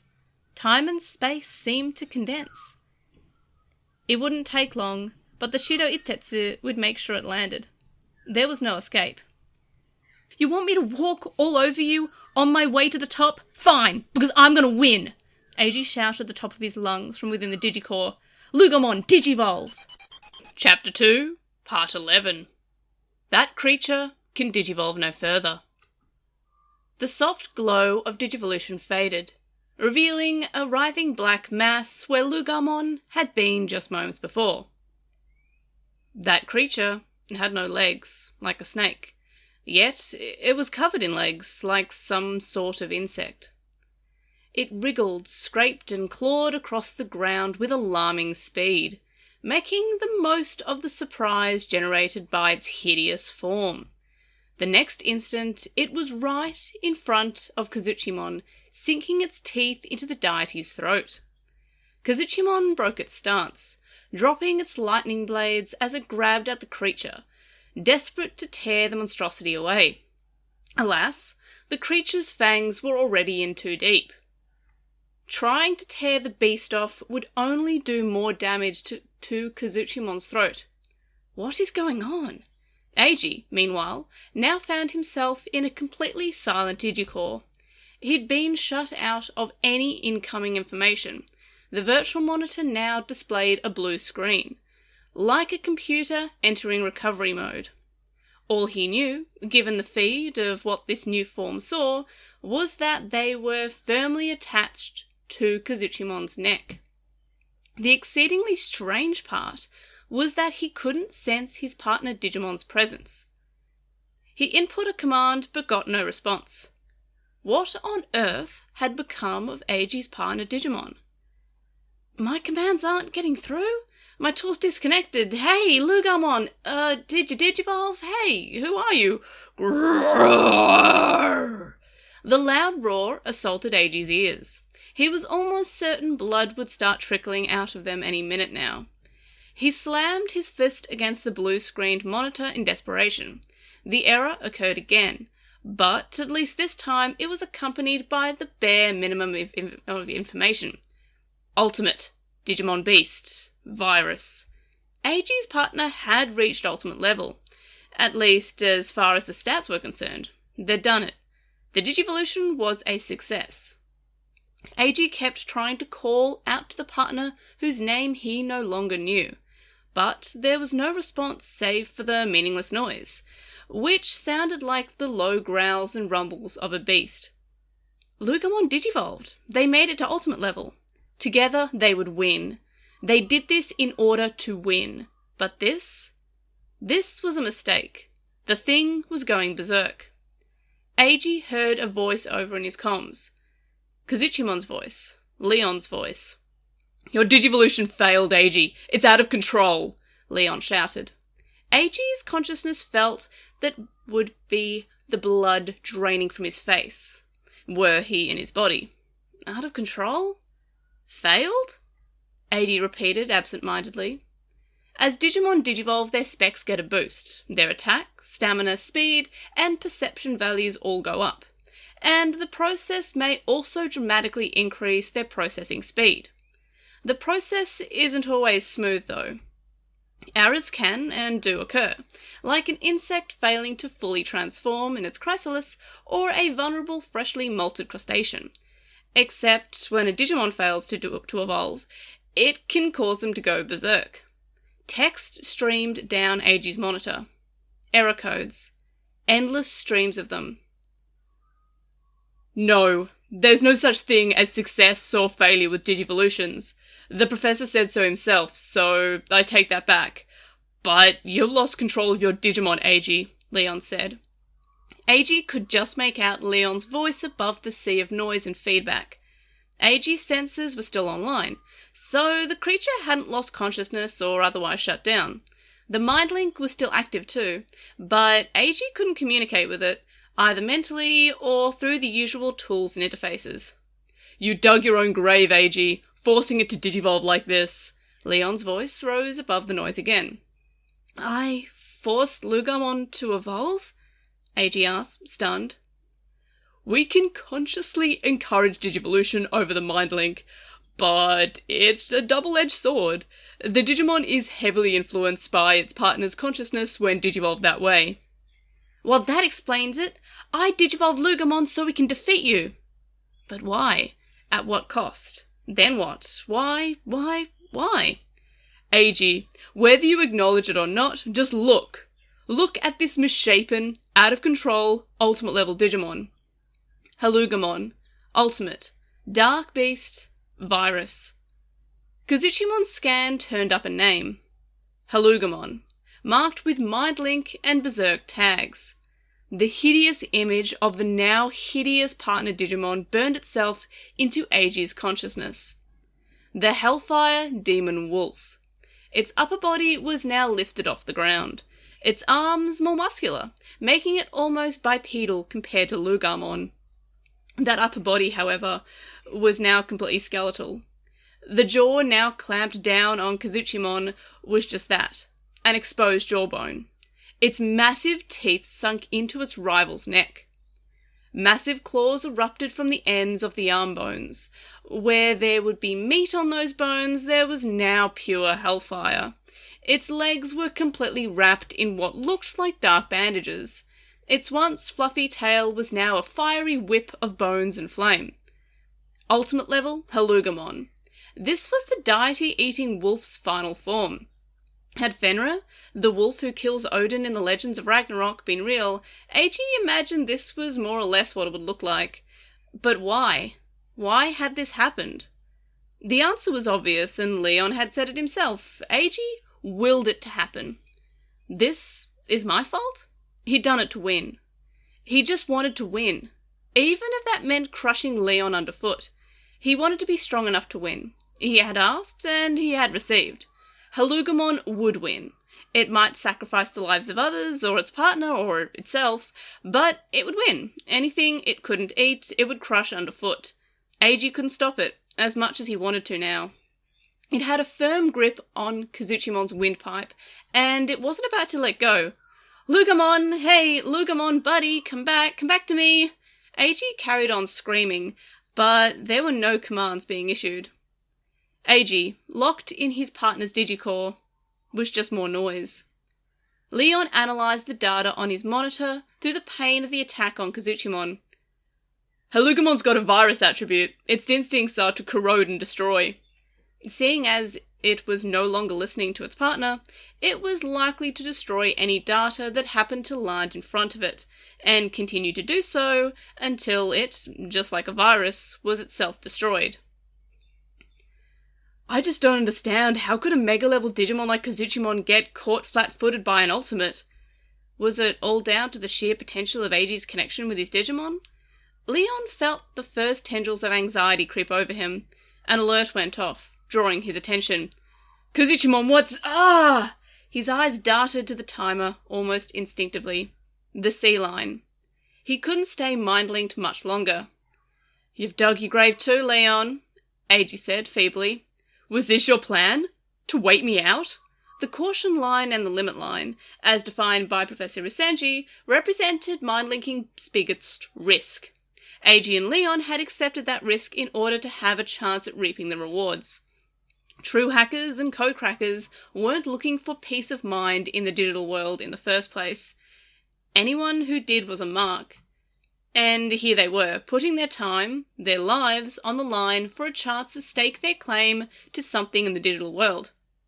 Leon, no matter how good of a hacker you are, you can't fire off a bunch of mega-level attacks in addition to maintaining this electromagnetic barrier, Eiji continued. He knew Leon was rapidly running out of time inside the Mega Digimon, and that using any sort of attack would drastically reduce that time. Leon said nothing in response. I figured if I could drive you near the sea line, we'd been on equal footing for the first time. Then I could digivolve Lugumon, and, well, the Lugumon went berserk. Eiji. I'm sorry, I did this to you. It's my fault. Eiji wanted to win, even if that meant trampling Leon underfoot. Professor Usenji would finally see that he was better than Leon. Those who have nothing need a dream, a goal that drives them. They long to carve out a space on the invasive plant that the Tree of Freedom has allowed to flourish. They want to stop fighting to simply survive. They long to be free of a life in which they cannot see beyond today. Eiji didn't want pity. He didn't want help. He just wanted to be able to support himself as a codecracker. He had begun to equate the removal of his jealousy for Leon with the removal of Leon himself. If Leon could just go away.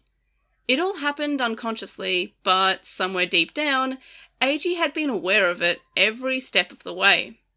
The flames of jealousy consumed him, and now the fangs of his own insecurity were buried in the flesh of his perceived enemy. He basked in the blood that flowed down upon him. Eiji saw himself as if he were looking in a mirror. Ready or not, this wild Halugumon was about to make his wish come true. A wish whose implications he had admittedly not thought through. We had Judge right where we wanted him, and I forced you to digivolve. I'm sorry, buddy. Halugumon's power was undeniable. They overwhelmed a Mega Digimon in their ultimate form. Of course, this came at the cost of Eiji turning them into a monstrosity. Still, both of them had to win here. Eiji stood to lose so much more if they didn't. And yet, Eiji felt the urge to fight evaporate. Focus, Eiji. Your willpower is all that can stop this beast's rampage. It's still your partner, Digimon, Leon shouted, snapping Eiji back to reality. I'm trying, but it's not. The sounds of the various errors popping up inside the Digicore cut Eiji off as he tried everything he could to restore his connection with Halugumon. Command not found. I can't hear them. I can't hear my buddy, my Digimon's voice. Ah! Leon struggled, but Kazujimon couldn't move. Halugumon's strength was enough to hold them in place. Halugumon was physically large and beginning to inflict damage that reached the Digicore. Get out of there, Leon! Run! You're out of time! Eiji screamed. The will to fight was gone. I'm not giving up until you swear to me you'll quit code cracking. I'm going to save you no matter what it takes. The hell? Eiji was baffled. Why was Leon so committed to this? Why was he so fixated on Eiji's code cracking? They were close friends, sure, but they hadn't been in elementary school for ages. They'd forgotten about each other until they bumped into one another on the X Nation server. They didn't even hang out that much in the real world. If it weren't for Professor Usenji and the Digimon, their paths might never have crossed again. Why? Why can't you let it go? Eiji asked. Leon was quiet. I know you've got a reason. He expected Leon would say he had to protect Professor Usenji's reputation again. But there was no reason to make Eiji, specifically, to give up code cracking. As a hacker, all Leon had to do was ensure that code crackers were destroyed. Kill all of them. If Eiji was gone, then... WWW Flight 626. What? The flight that took Eiji's parents from him. There's more to that story. It's earth-shattering. Eiji, Leon began to say before a grating, high-pitched squeal cut him off. Kazuchimon finally succeeded in prying Halugamon's jaws loose from its neck, and proceeded to twist its back towards the beast before launching Halugamon over its head in a perfectly executed judo throw. Halugamon flew straight into the Shido Itetsu electromagnetic barrier. Pure energy coursed through Halugamon, and Eiji swore he could smell his own flesh burning. He briefly lost consciousness. Halugamon, singed by the shocks, was flung to the ground, where it lay writhing in pain. Its form was at once wolf-like and anything but its body was covered in the fires of sin, and atop it lay the skull of a beast that may well have once been a wolf. It was a failure of humankind's own making. Its eyes mirrored Eiji. "I've got to reboot. No, enter recovery mode," Eiji said, giving up on restoring access to his tools and turning to his last resort. The safest thing to do when a Digivolution went wrong was to roll back to rookie level. It was the only way. Eiji typed the command directly into the blue screen before him. "Come back, pal. Come on, Lugamon," Eiji shouted as he sent the command over and over. Eiji had a feeling being mind-linked to a Digimon that had gone berserk wasn't all that different from approaching the sea line. Kazuchimon stood motionless, tending to its grievous wounds. The textures destroyed by Halugamon's bite were bleeding blood filled with static noise. It flowed down Kazuchimon's body, dripping off its armor and pooling on the ground below. "WWW Flight 626 crashed because of a Digimon. It was a terror attack facilitated by the X Nation and carried out by Machinedramon," Leon said, breaking the silence. Machinedramon?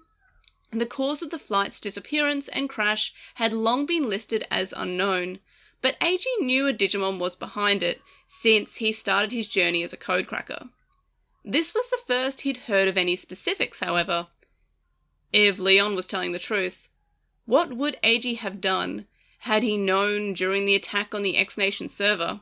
Digimon were still tools, so he probably would have followed orders and collected Machinedramon, the Digimon that destroyed his life.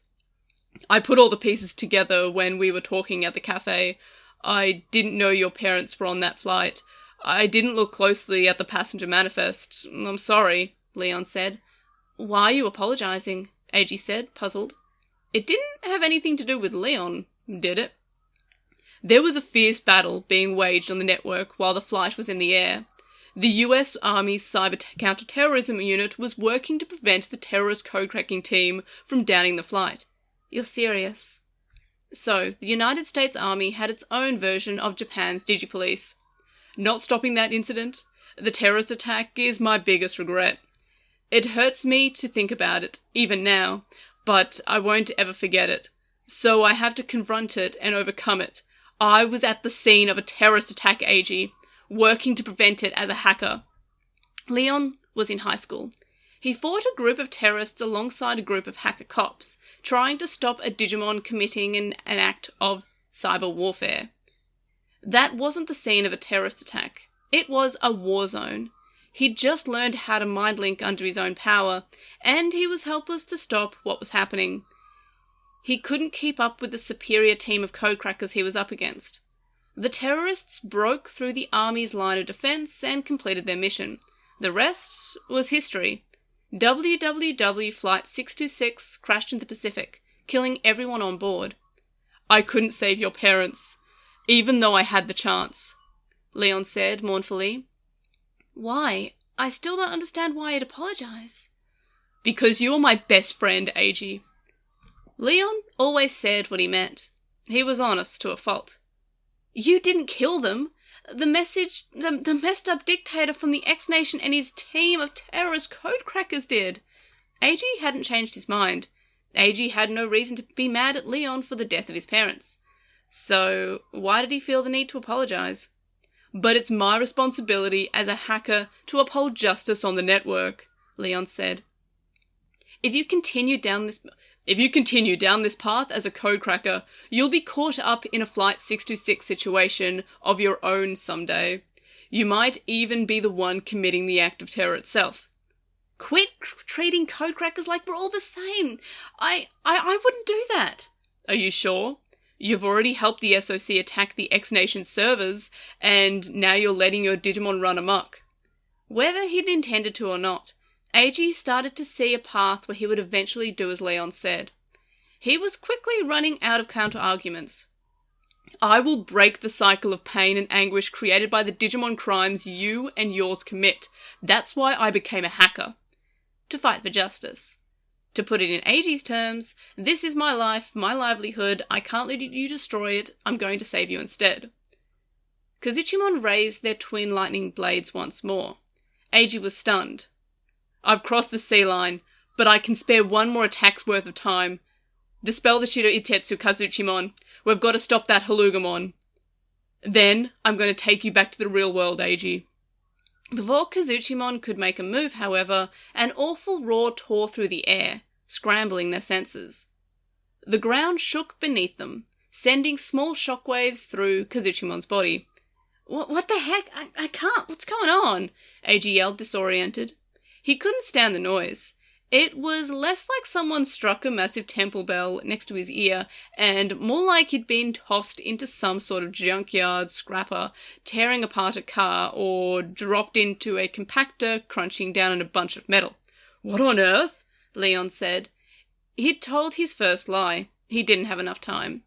The electromagnetic barrier created by his Shido Itetsu began to crack open. No! Have I hit Kazuchimon's time limit already? Leon's voice cracked.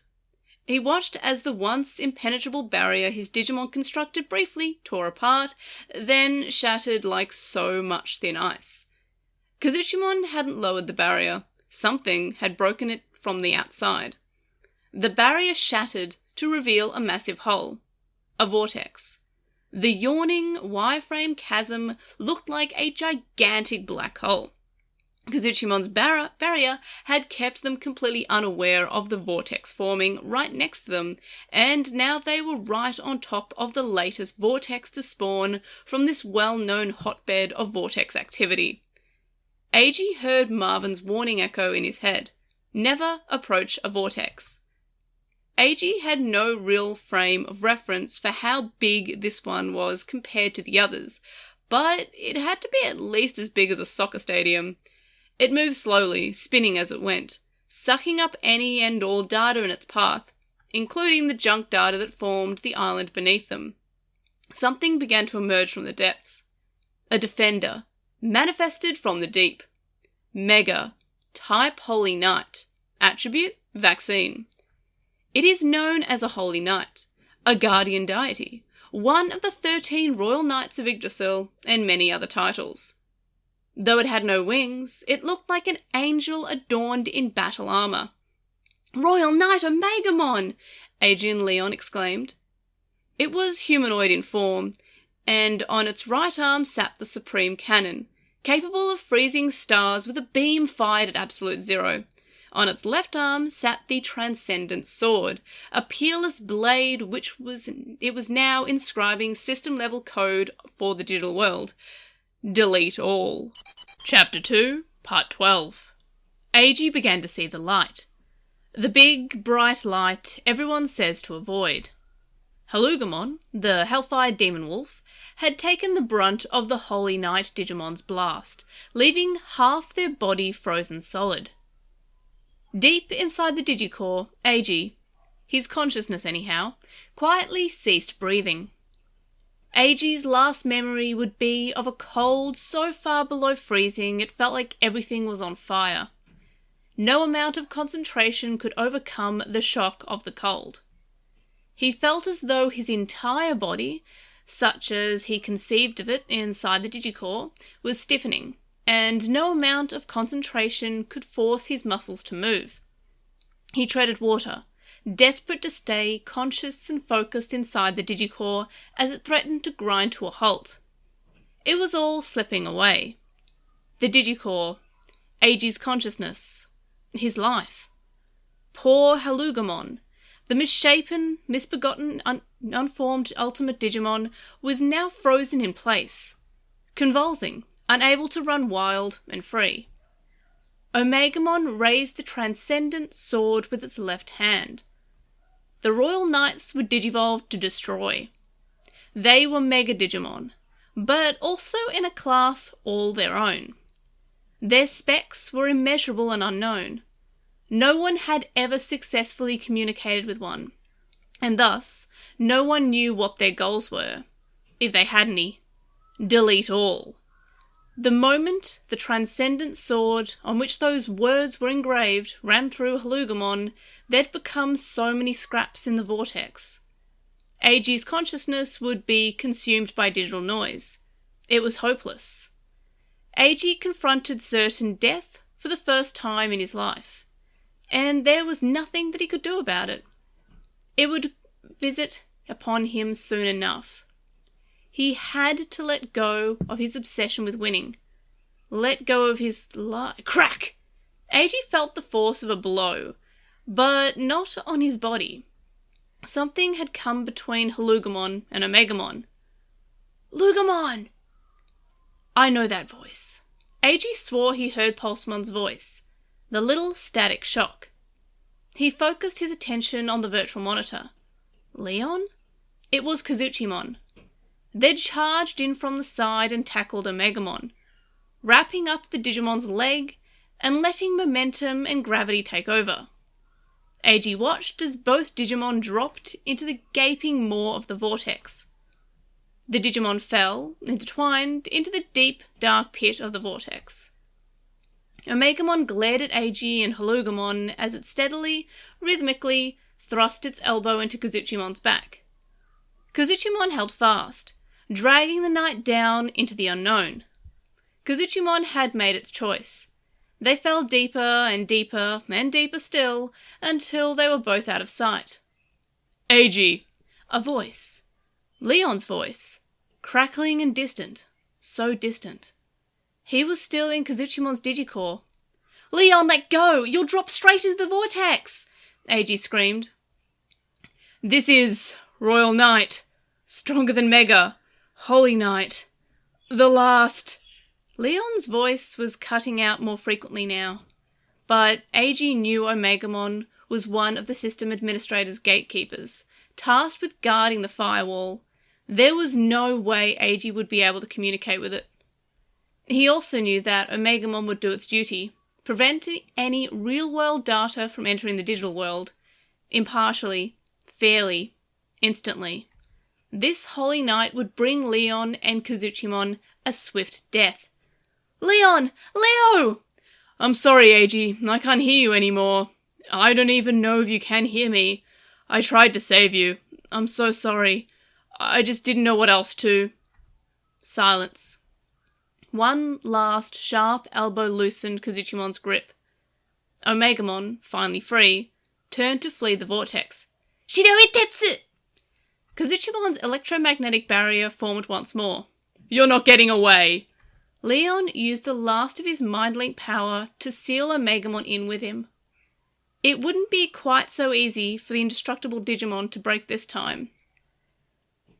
The inside of the barrier is stronger than the outside. I'm not going to let you lay a finger on my friend. Kazuchimon grabbed Omegamon from behind, wrapping its arms up in full Nelson hold. Omegamon relinquished its focus on Halugamon and contorted its neck at odd angles, spinning its head around until it could look at Kazuchimon in the eye. Leon stared into the eyes of an angel of death. Neither Leon nor Kazuchimon loosened their grip. Leon was a hacker, and this was righteous and just. You're not going anywhere. I'm all yours for as long as I've got left. Kazuchimon and Omegamon continued their descent into the vortex. They were nearly through. That's when it happened. They're through! Eiji yelped. The virtual monitor was suddenly free of errors, and his commands were finally registering. Eiji was back in touch with his partner Digimon. Halugamon, finally free of the freezing blast from Omegamon's supreme cannon, forced themselves into recovery mode and downgraded to rookie. Back to the fuzzy little wolf who spent so many nights curled up on the loft in Eiji's apartment. Lugamon, hang in there, buddy. Meh? Eiji, what's happening? Lugamon was okay. Eiji was still conscious, and his tools were back online. That meant the Digicore was most likely intact. Eiji enjoyed a brief moment of relief before calling out to Leon, who had just sacrificed himself to spare them both Omegamon's wrath. "Get out of there, Leon! I get it, I've lost! I'll think about quitting code cracking, just get out of there!" He had no way of knowing if Leon would ever hear those words. Alert! Alert! Alert!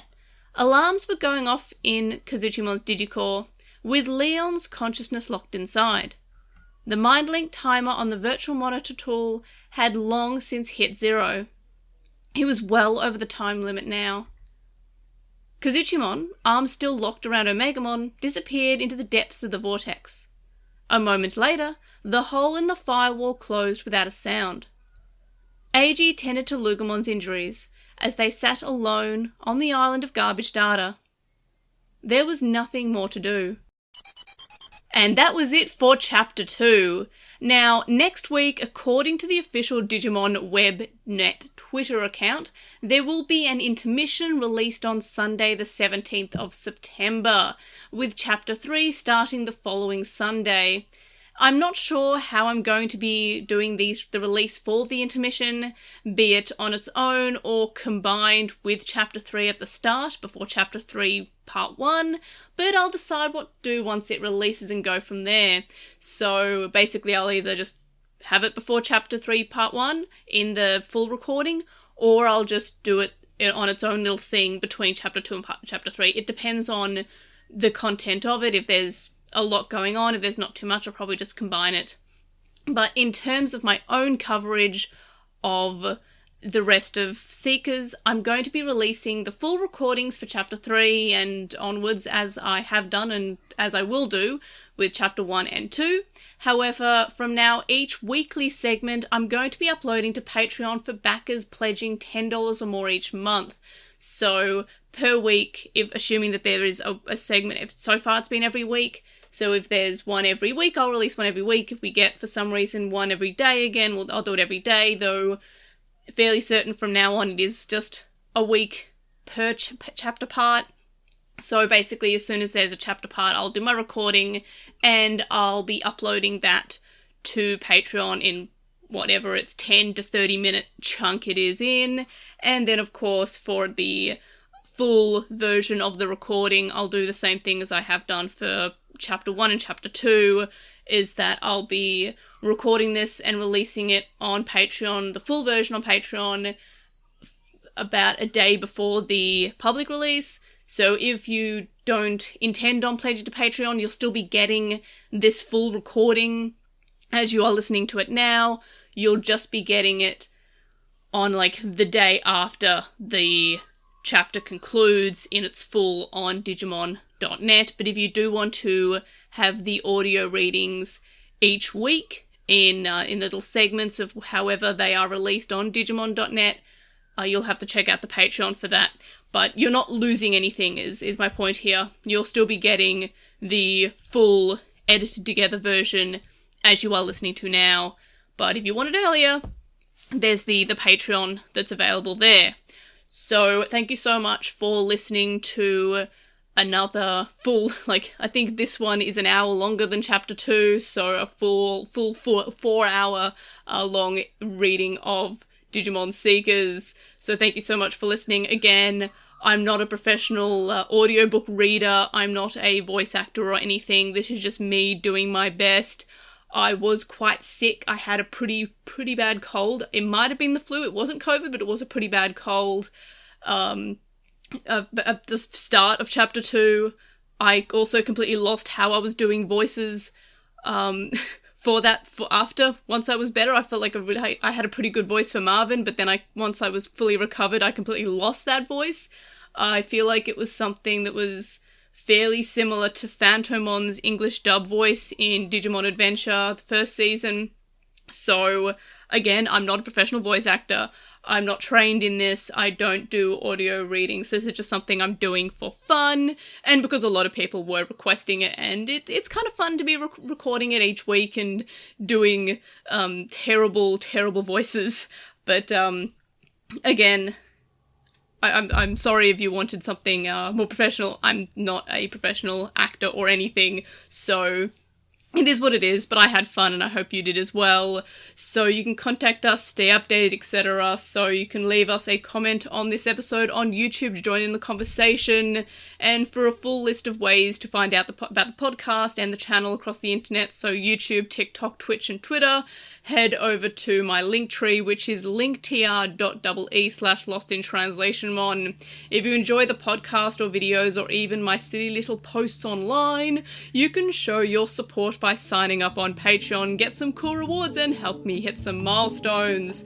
And thank you to our current supporters on Patreon, Stephen Reeves, who is Wawa64 on Archive of Rome, Kadawashi Chisai, who can follow it on Twitter at Chisai236, Neobu, who says she should follow Chisai on Twitter at Chisai236, Lizmut, who is Lekmon on Tumblr, Nicholas, Emery from Cornwall Hunting, a Hunter Watch podcast, I'm losing my voice for some reason now, but not earlier, Magnus, Lucas, JCmon05, Patrick, Jason, Shelby, Digital Hazard, who is on Twitch at The Digital Hazard, Teropiamon, Vmon, Tamer, Joe, Kasai, Flavin, and Big Bad Beetleborg. You can also make a one-donation on PayPal, which we found linked in the description. It's paypal.me/airdramon. You can also donate to me on my Coffee account, ko-fi.com/airdra. And that's it for another chapter of Digimon Seekers.